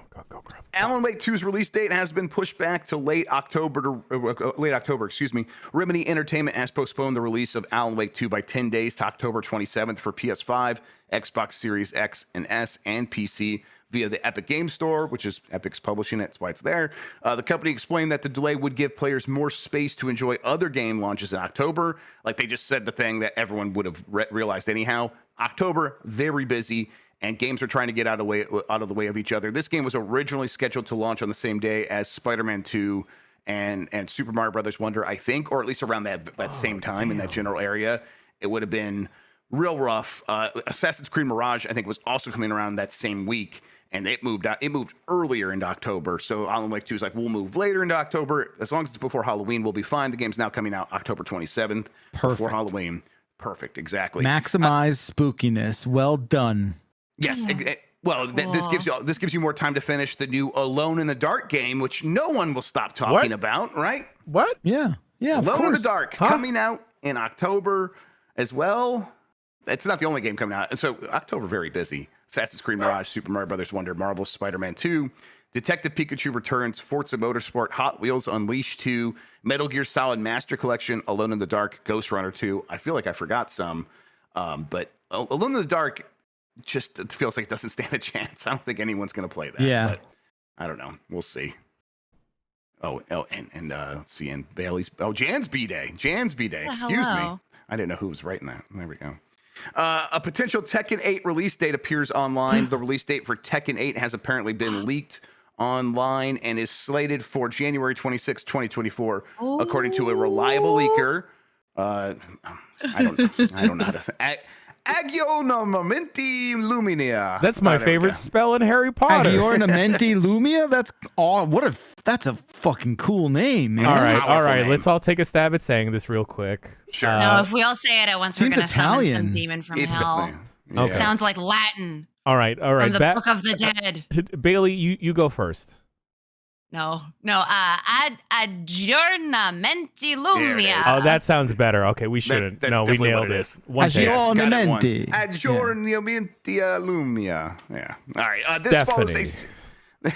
This follows a No, you series got it of wrong. leaks regarding the upcoming fighting game. Tekken's director Katsuhiro Harada has acknowledged minor information leaks, but warned that the source has been mostly identified. Last month, images from the EVO event appear to confirm a roster leak, giving insights into characters and gameplay.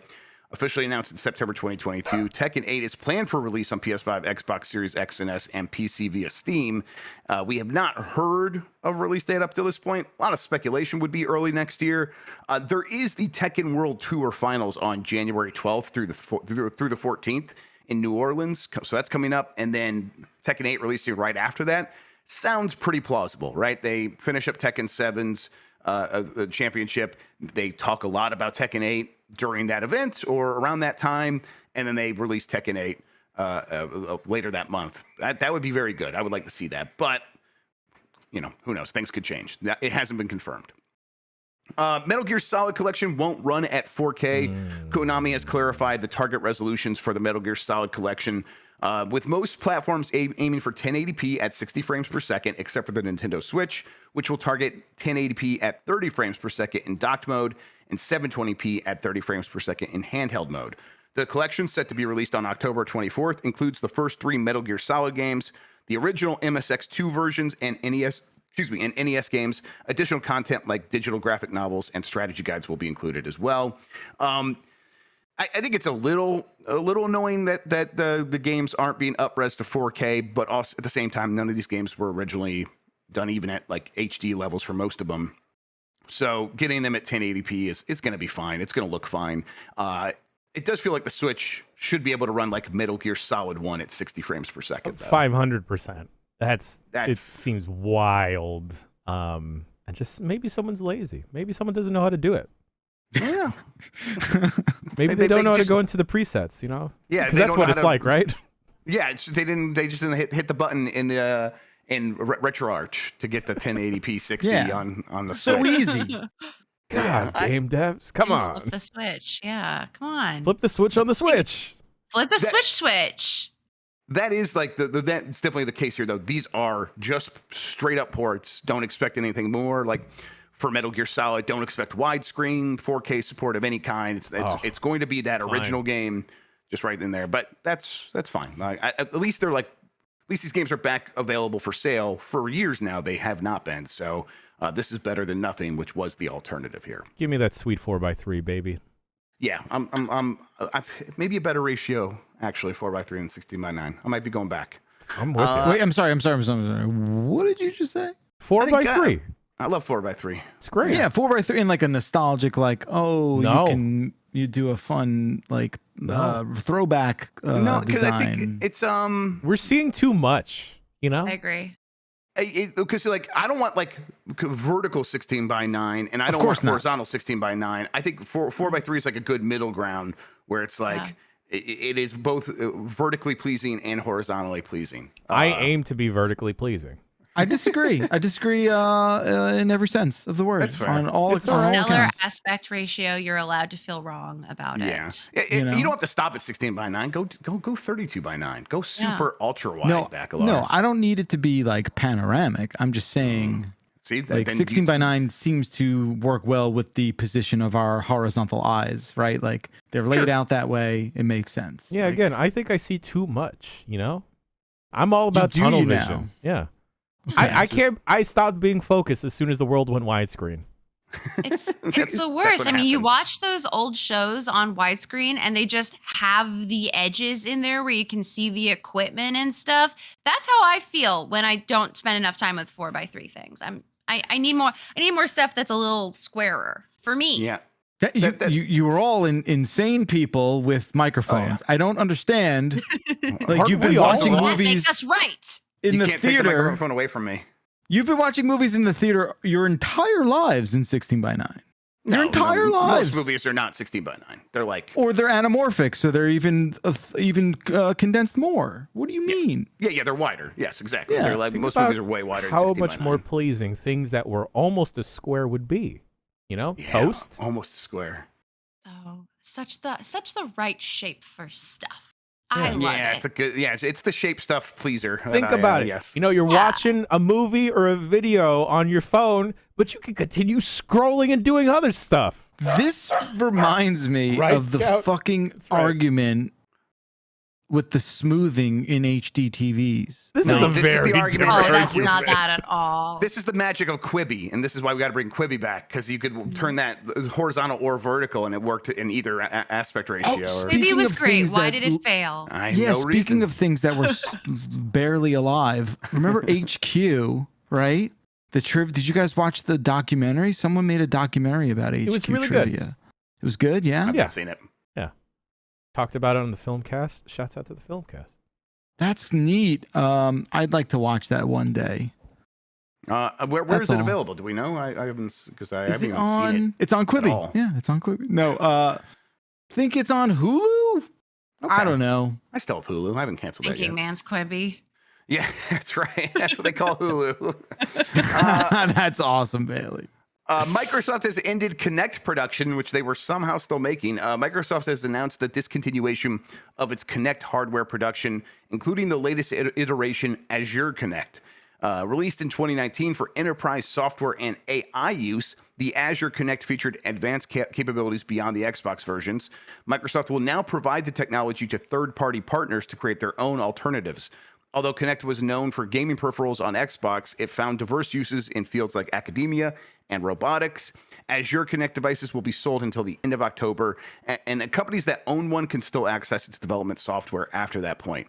Despite a mixed reception in gaming, Kinect technology has been integrated into products like the UK's Skyglass TVs and in stuff like medical equipment and all kinds of other things like that. Kinect actually popped up in a lot of weird places. Yeah, but like Ghost Microsoft's getting out of hunting. that.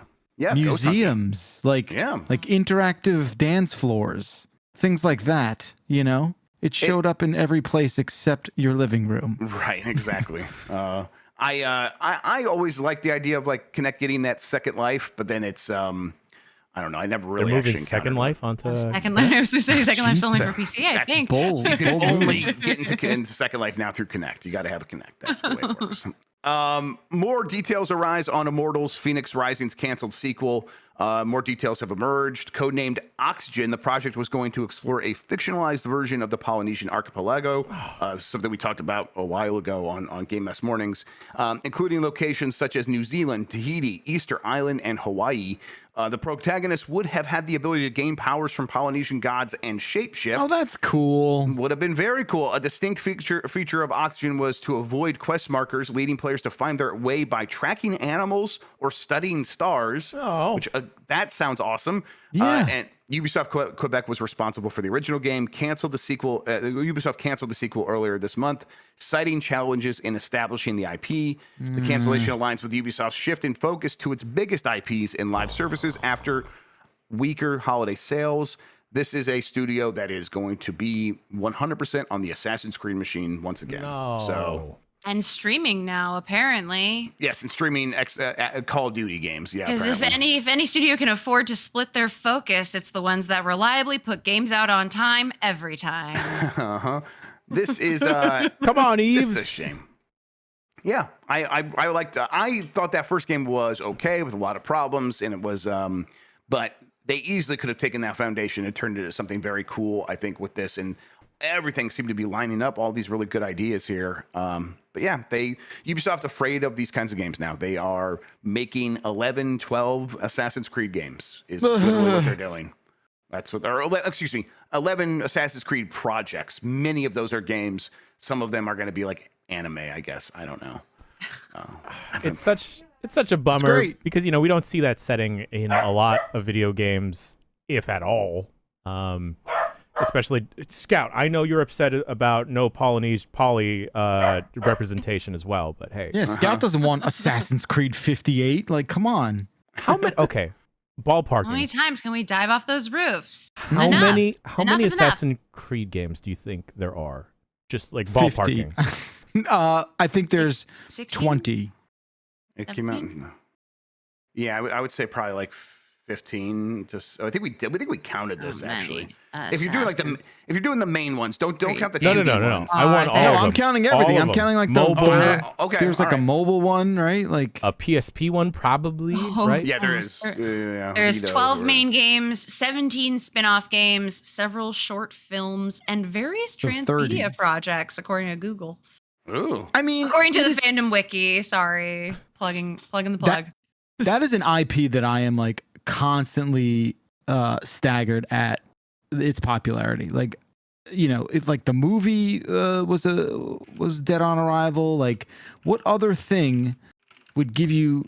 I mean, apparently, look, there's a reason they make this decision. It obviously sells well enough to invest that kind of money, but like I'm speechless as to why it continues to be a thing. I'm also so out of touch with what is currently happening in Assassin's Creed because like the last time I was paying attention, Kristen Bell was still involved, and I don't That's think right, she's yeah. popped in a game in a while. Not for a hot minute. recently. No.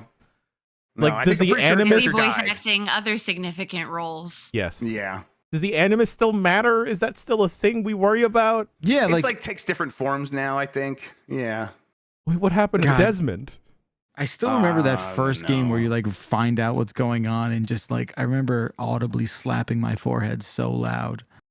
Yeah, I mean it's a dumb premise, but at this dumb. point, It's fine. Look, if people like to play it and they continue doing it, fine. I think if you feel good that like the ridiculous like directive of like a publisher developer to remain infinitely profitable forever and ever forces all this shit to become watered down to the same goddamn thing over and over again. If that's what you get excited about and you're happy about that, I don't know what to tell you. You Good also for you. You're just gonna love the rest described- of your life. You also just described Madden, FIFA/Football Club, every annual release. Yeah, but I think sports games are in a different category. Like Mm. I realize I just said the whole thing, but like sports are different. They just are. There's different the players players that come change. in. There's yeah. Is Same that thing not with- Assassin's Creed? It's a different Like, player that yeah. comes in.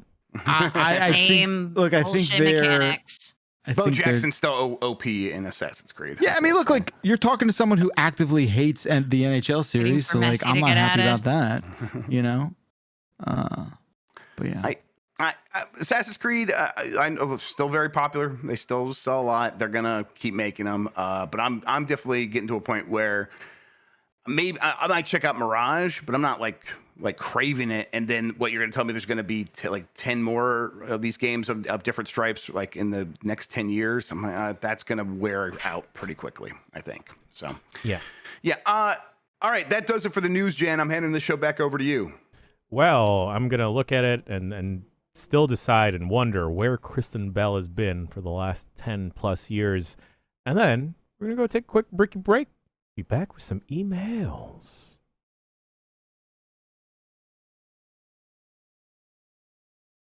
It's like this should be captured. I've never been accused of faking the funk. Some like sipping booze, some blazing the skunk.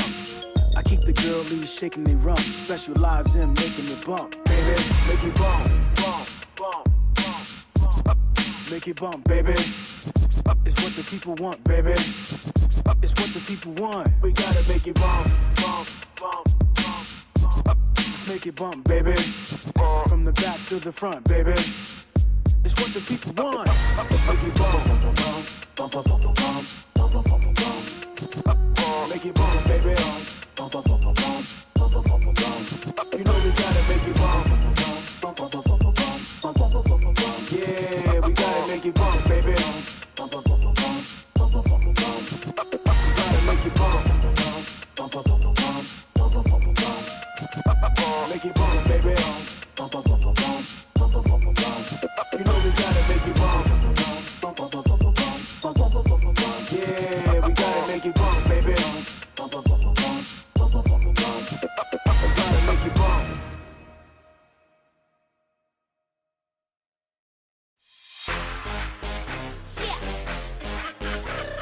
Are you ready?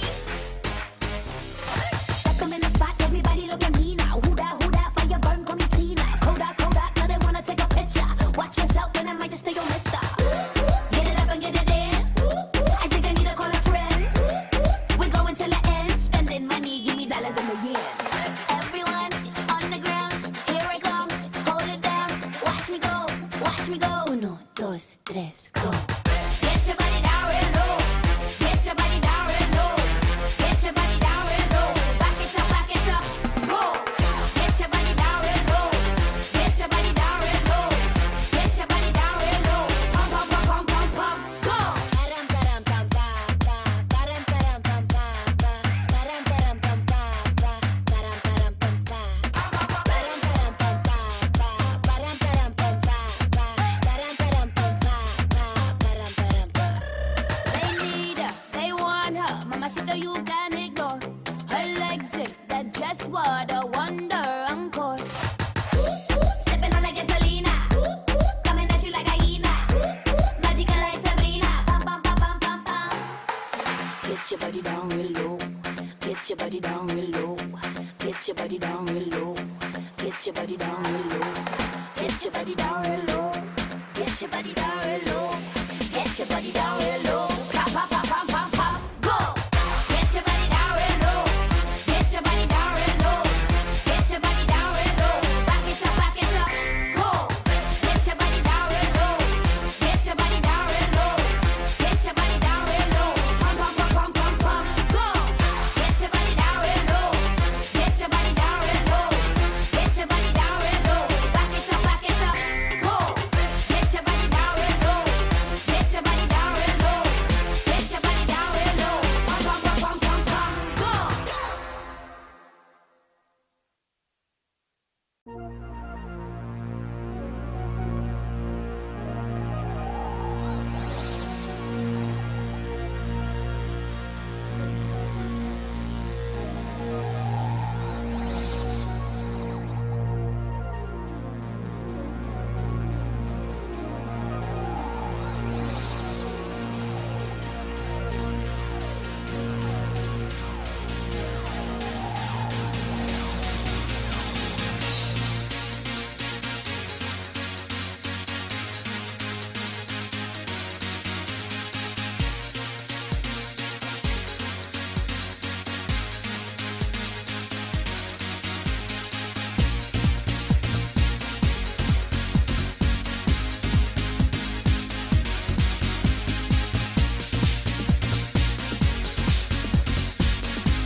I can't stop thinking about emails. And thank God we got to the email section. We did it. Emails. What timing? Wow, I know, right? I just had a hankering, an itch to read some emails from you, the fine folks at home. Bombcast at giantbomb.com is the email address to send those electronic mails to. You can send a whole slew of things, a wide variety of topics. I'll pick them, I'll answer them, will answer them. If you write a nice email about someone on the staff, 9 times out of 10, I'll forward it to that person. So if you want to give a specific special shout out to someone, I'll go do it. I'll do it. Also, hey, have at it the shout outs. Up to 50, not just 50. I see what you're doing, you jerks. God. Okay, here's a wild idea. Here's a wild idea because, I'm full of them. $1 million idea here. At the PAX panel, we're going to pass around a clipboard that will be a Google Doc, and that's how we'll read the shout-outs, all right? We'll just have a Giant Bomb clipboard, pass it around, and all that jazz. Beautiful. I love it. All right, first email comes... Should start selling the clipboards. I'm telling you, dude, we could sell a nice clipboard with like a GB logo on it, a clear clipboard, and then just put my face in it. Are you saying clipboard? Yeah, clipboard. Clipboard. Bailey, we don't need to relitigate this. All right. Do you say cupboard when you go to the cupboard? I don't go to the cupboard, Jeff. I don't own a home. You just got a pile of cups in your corner. Yeah, basically. Hell yeah, let's go. I mean, we don't have time for me to re-explain the logic. It's just like... It's fine. No, I get it. Yeah, hey, sure. Think about it. Think about it. Why don't we say Aristotle like Chipotle? Just let that ruminate for a bit. Why don't we say all stuff like other stuff? I don't know. Exactly. I say coupons all the time and people look at me weird. Jeff from Quebec City writes in, Bombers, in your hearts, when do you feel like autumn starts?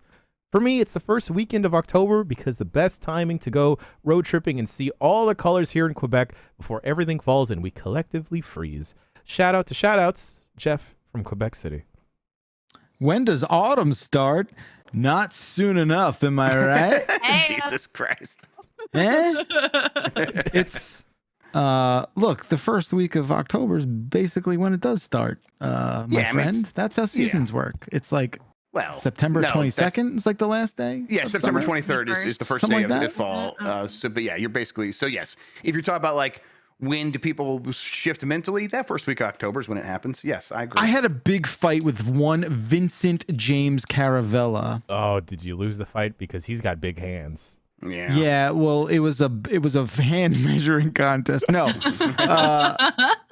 he used to think that like summer was like way. Oh no, what was summer or winter? And he was like a month off, like literally 30 days off to when it started, and he just like wouldn't. He wouldn't admit defeat. You know, In what way was he off? Was he saying like? He said it started a month earlier than Like the in season November. actually did. Like he says it like, was, okay. Yeah, it was winter. You're right, because he said Thanksgiving was winter. I was like, no, dude, you could not be more wrong. That is very much autumn. It's very much autumn. In fact, winter is like a couple days before fucking winter. Christmas. Christmas. Yeah, December 21st. Yeah, Well, I mean, that's when it starts. That's how it works. To be like What? I'm saying that's when that's why Christmas is when it happens, the December 25th, because dumbasses in the past were like, hey, the sun keeps going down, we're all gonna fucking die, and then it's like, why is it not going high in the sky anymore? Is it just or the sun's gonna go away for forever, and then the sun like starts going back up, and they're like, okay, maybe it's gonna keep going up, and it goes back. All right, now we're throwing a party. Let's have Christmas, and so. A couple days after the that's an approximation of what happened. A well-established pagan celebration of the winter solstice being appropriated by another religion. Sure, that's totally what bunch of dumbasses thought the world was gonna end, and now we got Christmas. Good going. Exactly, and now I get presents on December 25th. It rules.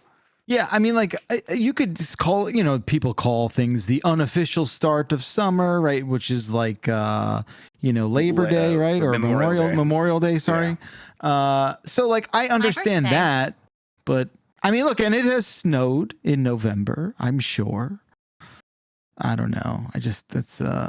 There's certain things we have rules about, ladies and gentlemen, and seasons are one of them. Okay? You're going to get, people will point out the meteorological seasons and how those are different than when those like the stars and the moon and the stuff aligns. It's like hurricane season, right? My heart's still in the school calendar.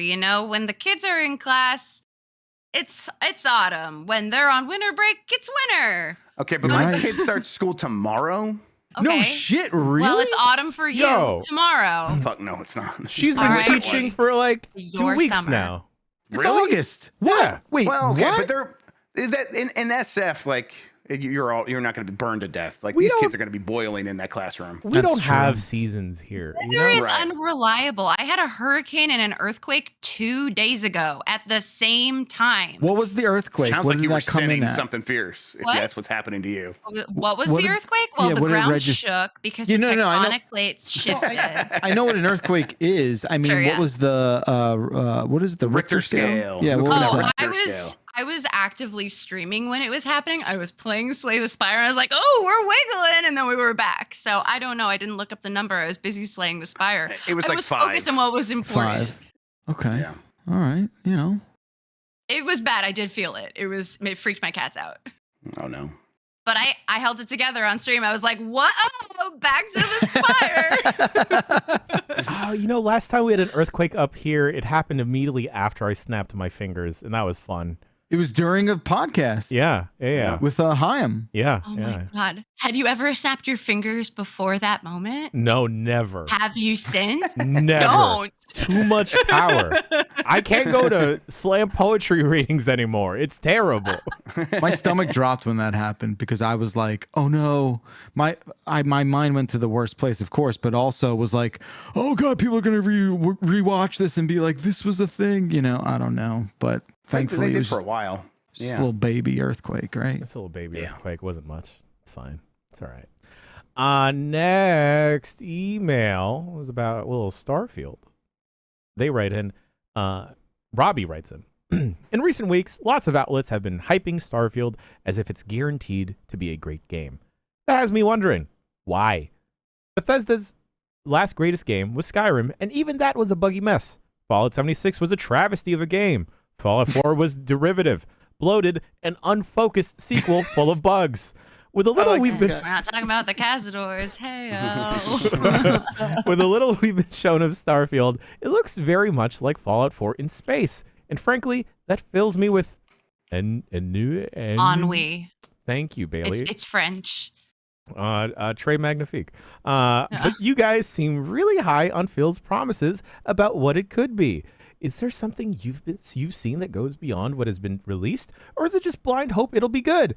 Help me understand. I like those games. Fallout 4 is a really good game. Well, Fallout 76 obviously had problems, but Skyrim, even that was a buggy mess. So Oh yeah, I don't fully. care. Like, but Oh, bugs fine. are fun. Bugs are fun. I As long mean, as they're not like causing you to lose save data or causing progression issues, which they never did for me in Skyrim. Bugs were fun.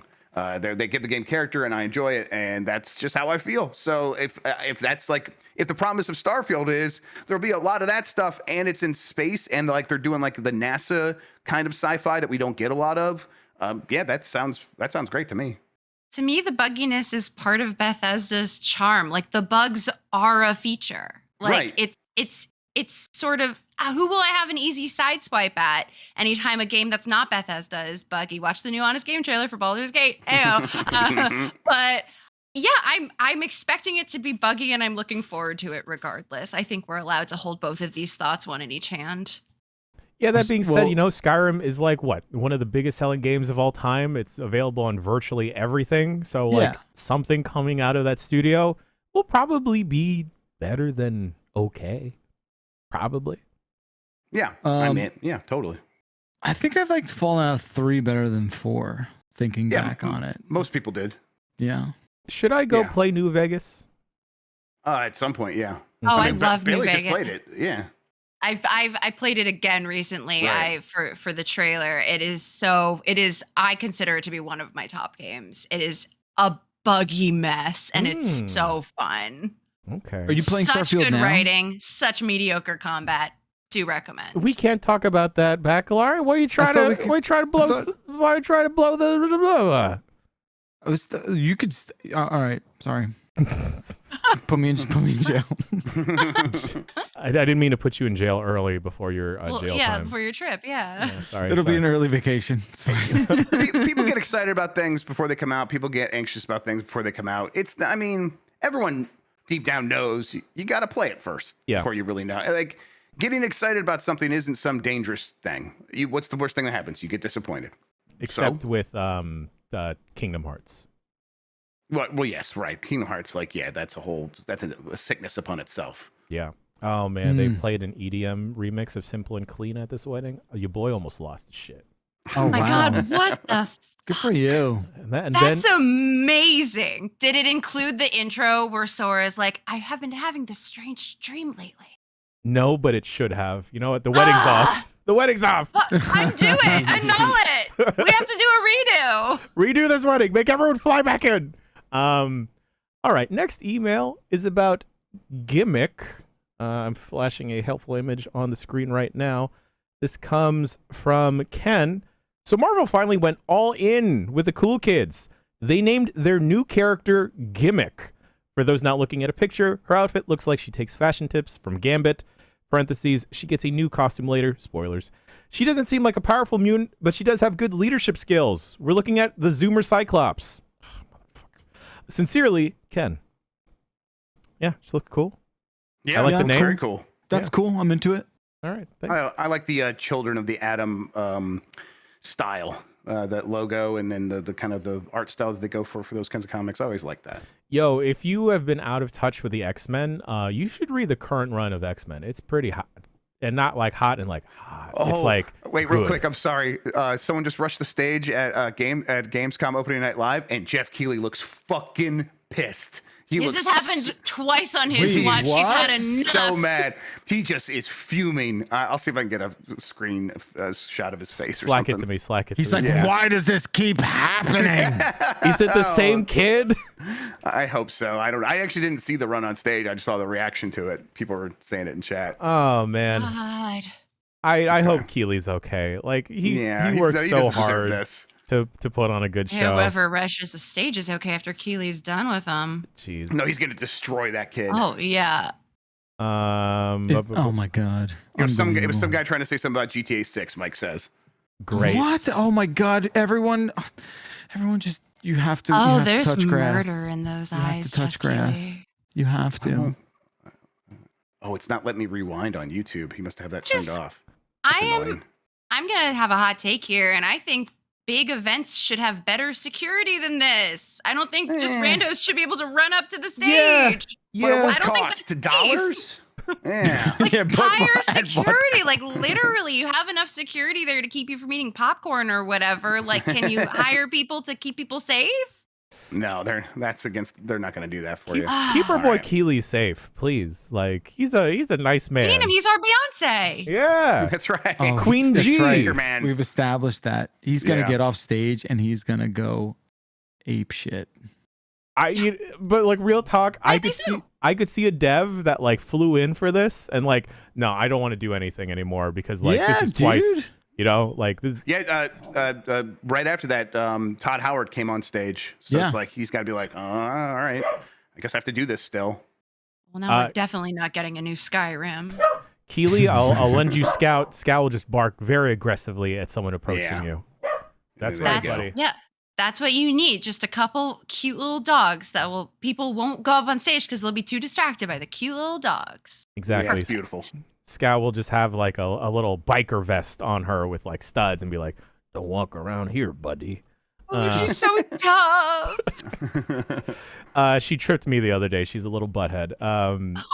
You know when you would like check your friends like as you're walking and like kick the back of their knee, and then they kind of like crumble over. She does that a lot now. She's terrible. She's great. But she's great. Oh no, one of them was wearing an Austin 316 hoodie. Oh no, wrestling's weird again. No. All right. I cannot lend any expertise to this email, but maybe the other folks on this panel can. Pete from Bristol, England writes in, Dear GB crew, my favorite gaming machine as a kid was my Amiga 500. I have so many fond memories of it, and my favorite games were Speedball 2, Monkey Island, Sensible Soccer, and Civilization. I recently installed an Amiga emulator so I could share some of these memories with my 9-year-old son. His Aw. reactions to these games that I showed him were a mixture of horror, laughter, and pity. Smiley face emoji. I would love to know, 1, did any of you have an Amiga or its arch rival, the Atari ST? If so, what were your favorite games? Have you showed your childhood games to your kids, nieces, nephews, and what was their reaction? Keep doing what you're doing. The podcast is amazing. Best regards, Pete from Bristol, England. Amiga was a Yeah. little before my time. I was let's see. I had the Intellivision and all these like the American consoles. We had an Atari adapter for the Intellivision, stuff like that. But all of these like UK computer gaming machines, we missed out on those entirely. I did not know about even the Commodore 64, let alone the Amiga 500 or anything Yeah. like that.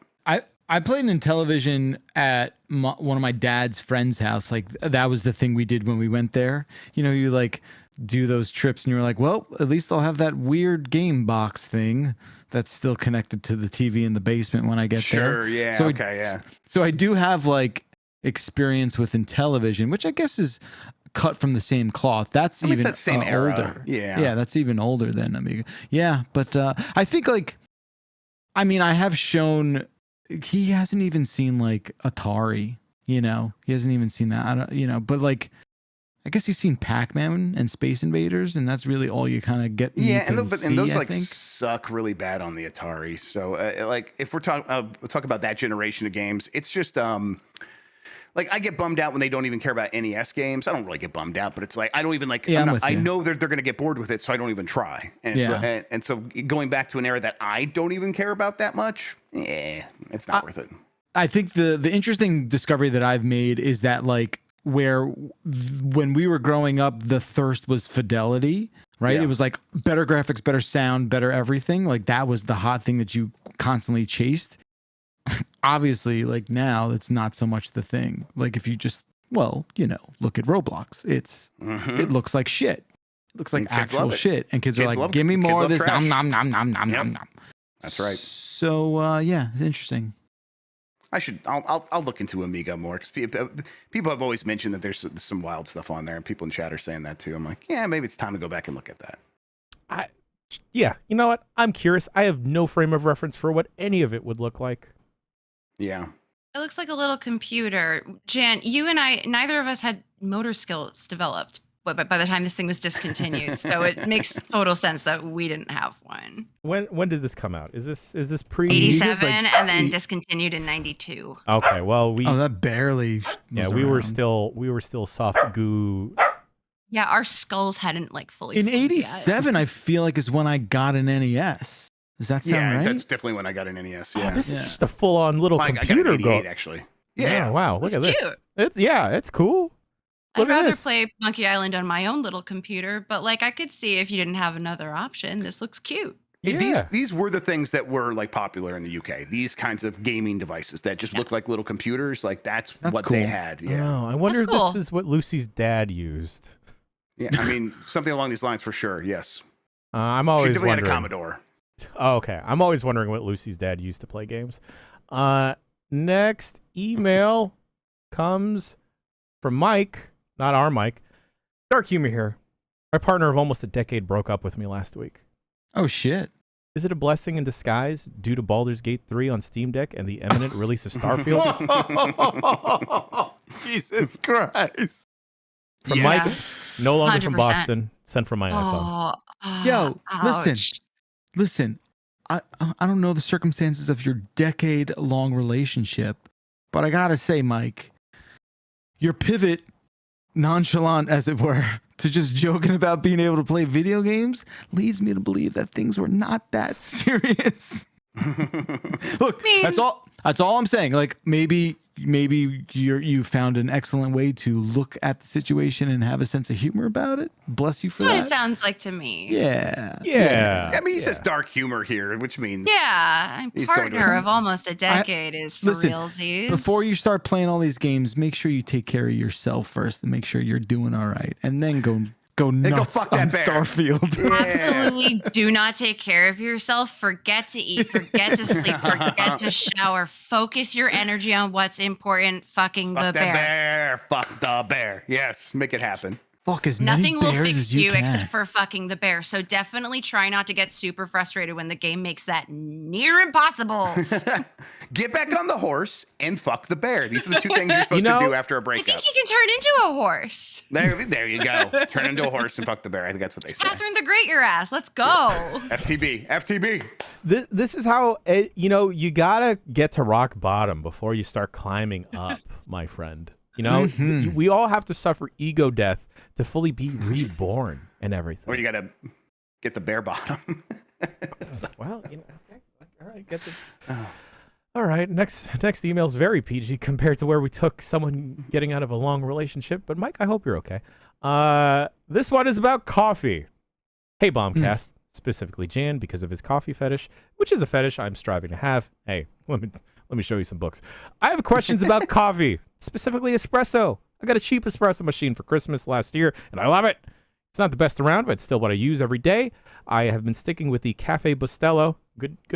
It's good stuff. Ground bean coffee because it is specifically labeled espresso.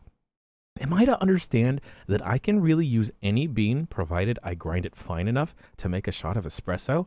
I could take a bag of beans from a local coffee shop and use that for my coffee? I've been under the impression I can only use espresso labeled beans and therefore haven't really tried much.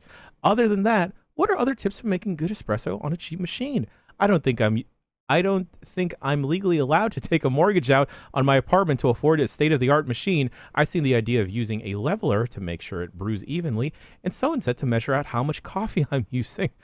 That seems like too much work. Help. With love, Zay from Pennsylvania. There The goes amount Jan. of All right, there goes knowledge Jan. that I learned in this letter, like, wow, this guy really knows his stuff about the coffee. Getting to maybe I should measure it. Like, yeah, probably measuring it's a great first step. Even I know that one, so maybe do that. Yeah. It's like the All right, first thing he's you got a bunch of learn, tools. right? And He's his back with a bunch of Goo tools. He's got a stethoscope Yeah, I think he's got a He's got inexplicably. his Go. coffee tchotchkes. All right. Sorry, I missed the conversation. What were we talking about before I abruptly left? I was just saying worried about it's you. wild that the twist at the end that he wasn't even measuring his coffee. Continue. All right. Zay, look me in the eyes, buddy, or hear me in the ears. Let me channel through. Open your ears. Let me talk to you. Yeah. Espresso is just a label. That's just dark beans, buddy. You can use any beans. Just grind it fine enough. It's just the fineness. That's it. It's Well, just okay, the so fine. espresso is a brewing method. First of all, like that's like you're gonna when you're doing this, like that's so. But then you can put any bean into that. You don't need Yes. espresso beans. Espresso You just beans. gotta grind it harder, and then gets you more fucked up. Grind it longer. Well, no. Finer. So Finer, harder, whatever. it's like the Same Daft Punk thing. song. It's not going to get you more fucked up. I mean, it will get you if you drink a lot more espresso, yes. But it's like it's still going to be like the same process that gets you the same amount of caffeine, basically. Yes. All right, but let me hear what you're gonna say, Jan. So espresso beans are just darker roasted beans because generally people associate espresso with like tasting like mud. It doesn't gotta taste like mud, y'all. You can No, have floral I undertones. It can I taste like it like bitter. cherries, maybe like a dark bar of chocolate and everything. You can use any beans. Support your local roastery, buddies. Also, get one of these guys, like a vacuum sealer thing to keep the beans fresh. Definitely. Like- That's what I got. That's what I That's got. good shit right there. That smells like Yeah, it's cherries that good and the woods. Jan, when you were here, I should have had you done a coffee makeover. Oh, dude. Oh, that would have been a good video. Let's do it. Let's do it. You know, I also, my friend, if you don't want to get a full stand up, don't trust, by the way, the coffee grinders at a grocery store. They will not grind it fine enough for you. No, Go agreed. get a hand grinder, one of these bad boys. Damn. That's worth Put it. some elbow grease into it. Exactly. How long should the hand grinder take? 'Cause I feel like when I use my hand grinder, it takes forever. Well, you're just playing with it, Grub. That's obvious, Well, isn't yeah, it? I'm not serious. Definitely. A very state-of-the-art Burr hand grinder shouldn't take too long. I'd say up to a minute max. Up to a That's minute fine. max. A minute's fine. Okay. Yeah. Okay. Cool. All right. Other thing you got to do, get a leveler, Zay. You got to get a tamper. Tamp the shit down so everything's even. So the water disperses through everything evenly. You don't. That's why people prefer rain-style showers. It's not just because it's a fun novelty. It's because all of the water's just dripping onto you evenly, my friend. What a gigantic leap there. Okay. keep Next thing you going. got to do, you got to get a WDT. What is a WDT? I forget what it stands for, but it's something dispersal tool.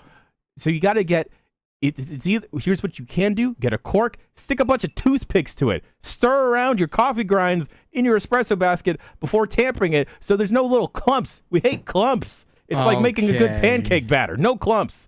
And then Zay, look me. Are you still listening to me? You tune out yet? Are you now scared of diving down the coffee hole with me? Because it's too late. It's too fucking late. Scared, I think I feel fear. Go get a little scale. Go get a little scale because you got to weigh everything. Baking and making coffee is one and the same because it is an exact science. There's no fun that's a scale jazz for here. coffee? Exactly, it's a specific scale about coffee because then you gotta time it. You know, because to do a proper extraction, it can't take Not a longer lot than a of- minute. Got a lot of single-use gadgets, huh? No, it's all to serve one purpose. I could still weigh shit. That's the definition of single use. That is exactly what that means. Yeah. Oh no! And then hey, if you want to get even freakier with it, you know, go get like a little different not gasket.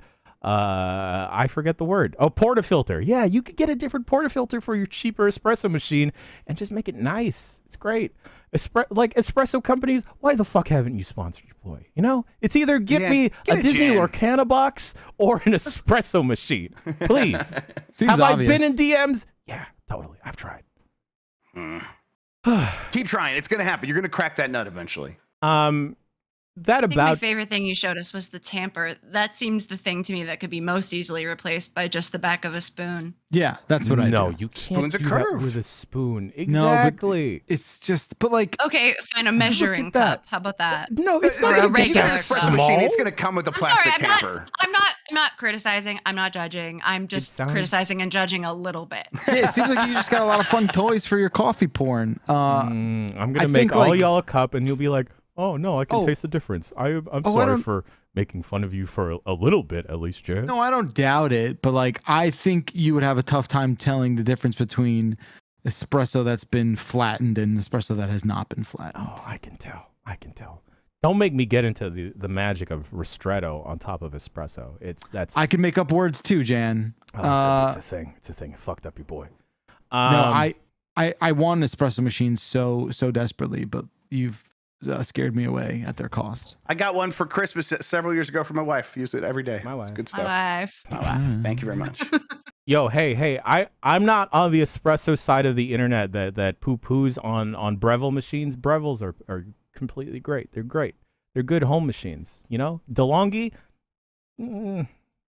whatever. You can make it work. Any cheap espresso machine, you can make work. So don't worry, Zay from Pennsylvania. You too can make it work. I just get a Trenta cold brew with no ice from Starbucks and call it a day. Yeah, it works too. You hate Starbucks coffee, Jan? I don't hate it. It's not there. good. I'll drink 30 liquid ounces of it, but I'm not going to say it's good. How do I, like, with my okay, real quick before we say goodbye, like, I need travel. Like, I am anxious about good coffee while I'm away. And I like freak out that I'm going to be in a hotel that's like just got trash tier coffee and I don't know what to do. So like, do you have like a MacGyver way to deal with that? Coffee travel advice? Coffee travel hacks? If you don't want to take up like 1/10 of your luggage, then my advice is going to fall upon deaf ears. Hey, they're in your area. If there is a third wave style coffee shop, the new hotness is instant coffee, and majority of the instant coffee, not bad. Huh. Yeah. Okay. Yeah. It didn't really answer my problem, but thank you. Next time, pick up some instant coffee. If you put a little bit of it in like if you bake a chocolate cake, if you put a little bit of ground coffee in the or instant really? coffee in the chocolate cake, it brings out the flavor more. And it doesn't taste like coffee. It just makes the chocolate taste richer. Put some That's for you. in your Japanese curry. Same effect. Ooh, okay. Huh. Okay. Oh, actually, yeah. Dan_City and AeroPress. It's good, but you still need ground up coffee. That's the other thing. Oh God! Okay. Someone just give me a coffee question. already. Can espresso machines make coffee? I know coffee machines can't make espresso, but can espresso machines make coffee? They should be able to. It depends on what you define. Like you could make like an Americano, because like I know mine it broke Jan's heart just here. Look at him grasping his chest in pain, emotional coffee pain. A lot of espresso today, huh, bud? No, not enough. Oh man. What? Okay. Sorry, blacked out for a second. I guess you can ask. I guess you can ask the bad questions. I guess that is possible. Grub is right. You can just make an Americano. You can just pull a shot and then add hot water to it because and a lot of the machines are made to do exactly that because they know most people aren't doing shots of espresso. It's okay. I'm not calling anyone silly. I didn't mean to make anyone feel shame. I was just like Except the shame I'm feeling, but thank you. Make it myself, but I will say a shout out to the coffee place down the street for me when I want to feel fancy. I'll put espresso on ice with some tonic water and a little bit of orange in it. Wow, that sounds delightful. Oh, good. Yo. Good. That's the shit right there. Yeah. It's my special little treat for when I want a little treat. Don't knock this, and this is gonna sound absolutely disgusting. Put a shot of espresso and orange juice. No, that's disgusting. No, I realize I just said a little bit of orange is in the espresso drink that I drink, but it feels like doing the reverse is something that only a pervert would do, and I am not that. Speaking about perverts, because the bear keeps fucking rejecting me. Speaking about pervs, Grub, you remember the Mary Poppins email that I read on Armageddon yesterday? I do. Should we read that? Should we read that? Yeah, let's do it. Yeah, let's just hit it. Yeah. Okay. All right. I'm gonna look up Mary Poppins Rule 34 while you're doing that. Don't do that. Whoa. Stefan in Adelaide, South Australia wrote in, I just saw Mary Poppins, the stage musical, over the weekend and came to the realization that I'm horny as fuck for Mary Poppins. And now that he's reading this, so is Jan.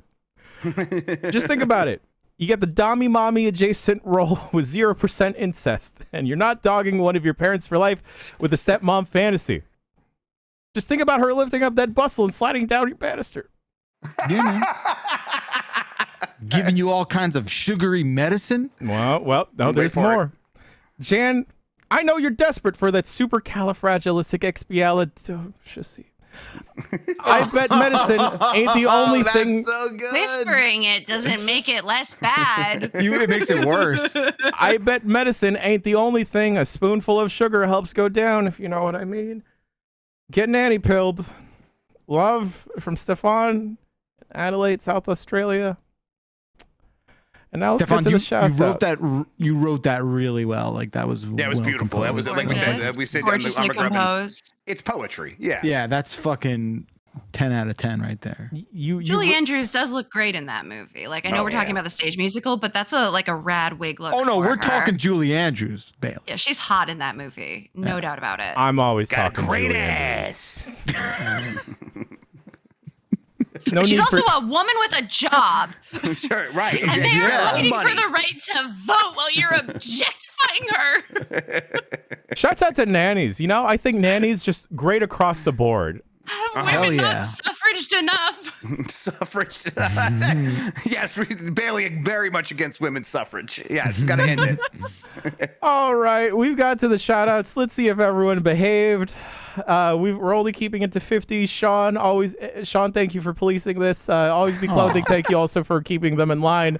Shouts out to Jan, you look great today and every day. Imran and Rev for getting hitched. Love is great. Let's go. The absolute legend, Charles Martinet, the People's Mario, Power Bombcast, and Chris Jericho's Cruise. Let's go. Fucking the Bear and Jan being Susio for Mary Poppins. The number 6. If you're ready for Rubicon, are you ready for Rubicon Ravens? Let's let the fires continue to burn. Brought to you by Minotti brand condoms, free at every Arby's value menu purchase.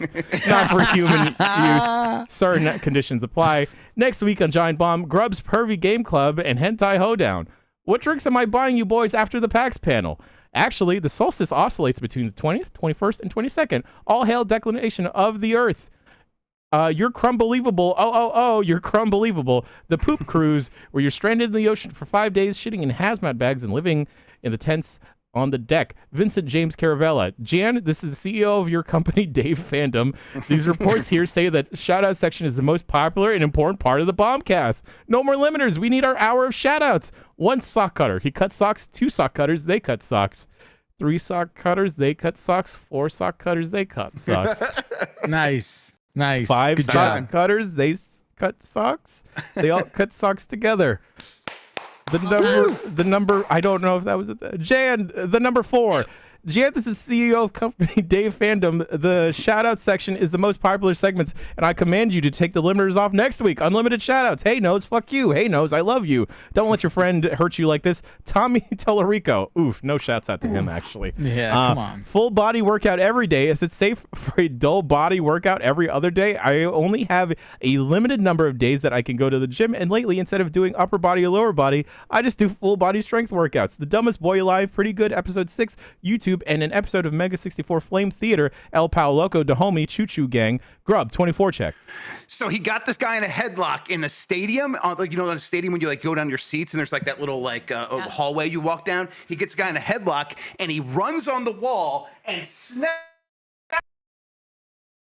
I think Grub broke his microphone. So, whatever happened Grub, was you so broke your exciting mic. that- What happened? Like, Uh-oh. Did he break everything? The 24 check was too wild. Grub, we can't hear you anymore. No. Yeah, he's gone. He's Grub deleted himself. Grub 24'd himself. It happens. He Jack Bauered. That's it. Oh, it's just dead. gone now. Okay. All gone. right. This is just unfixable. It's over. Okay, all right. We'll just keep going real quick. We're at 25 now.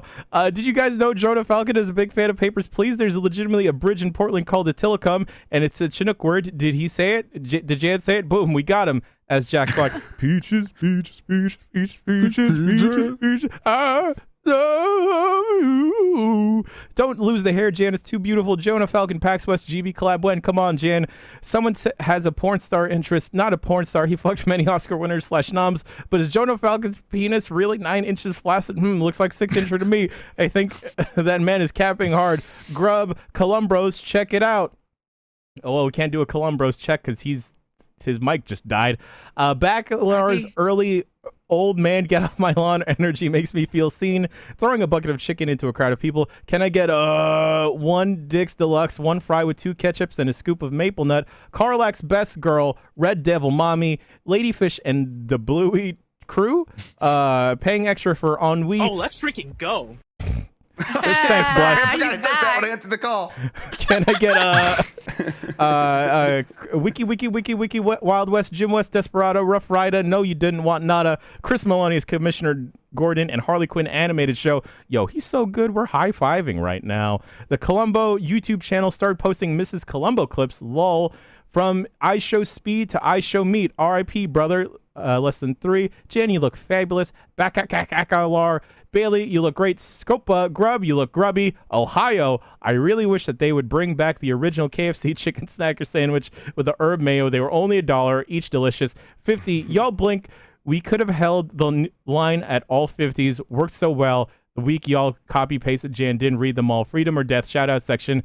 Rule followers only. You know what? Jan never specified a length of individual shout-outs, so in theory, one could compose a super long shout-out that compensates for the new unnatural limits that have been imposed on the shout-outs ecosystem. Life will find a way. And that's it for the shout-outs. I hate all of you. I love all of you. It seems like Grub's microphone works now. What do we got going on this week? Yeah, we're going to be playing Labyrinthine tomorrow, where me, Bacalar, Jan, Dan, we're going to go into the labyrinths of a horror game on Steam and co-op. So it seems like it's going to be a good time. So tune in for that. That'll be the time we would normally do Blight Club. Dan literally lost his copy of Sonic. It's the only thing he lost in his move, right? Sure, he did. God. Likely story. So Dan. He needs some form of punishment. So I welcome my at me on Twitter. And come up with ideas. We'll find a way to punish him. Yes, great So idea. we'll do Labyrinthine tomorrow. Thursday, we'll have Voicemail Dump Truck. UPF on Friday. We'll do some fun stuff there. A bunch of other things this week as well. And then Game Mess mornings all through the rest of the week. An honest game trailer's dropped. If you missed us saying it several times, Bailey, what else you working on? What else you doing? Oh, God, what a great question. Bunch of stuff I'm not allowed to talk about yet. But next week's Honest Game trailer should be fun, but I don't think I think it's too early for me to reveal what that will be too. So just go watch the fruits of my labor. I cried trying to get footage of this game for all of you, so please just watch it. I think we may literally yelled at 2 a.m. and woke up my cat. we may be thinking about the same game, and then I was close to crying for that one as well. Quick looks. We have an Immortals of Avium quick look up. Another quick look dropping later this week.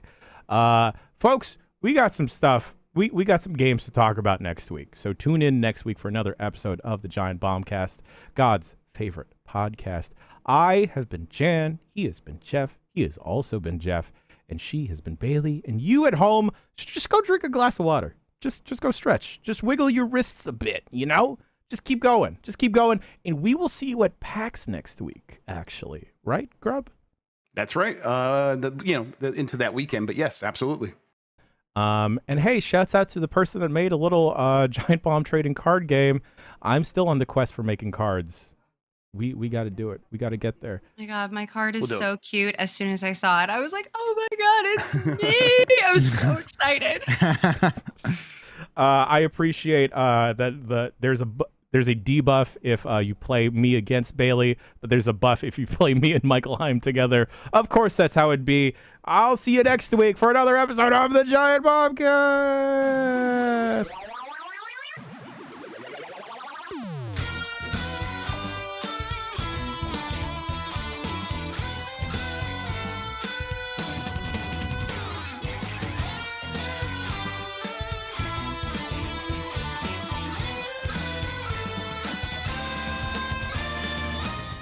Giant Bombcast is brought to you by. Please don't attack or rush the stage at any Jeff Keighley event anymore. Yeah. Thanks. Love you. Bye. Any event. Don't do it. Oh, let's freaking go.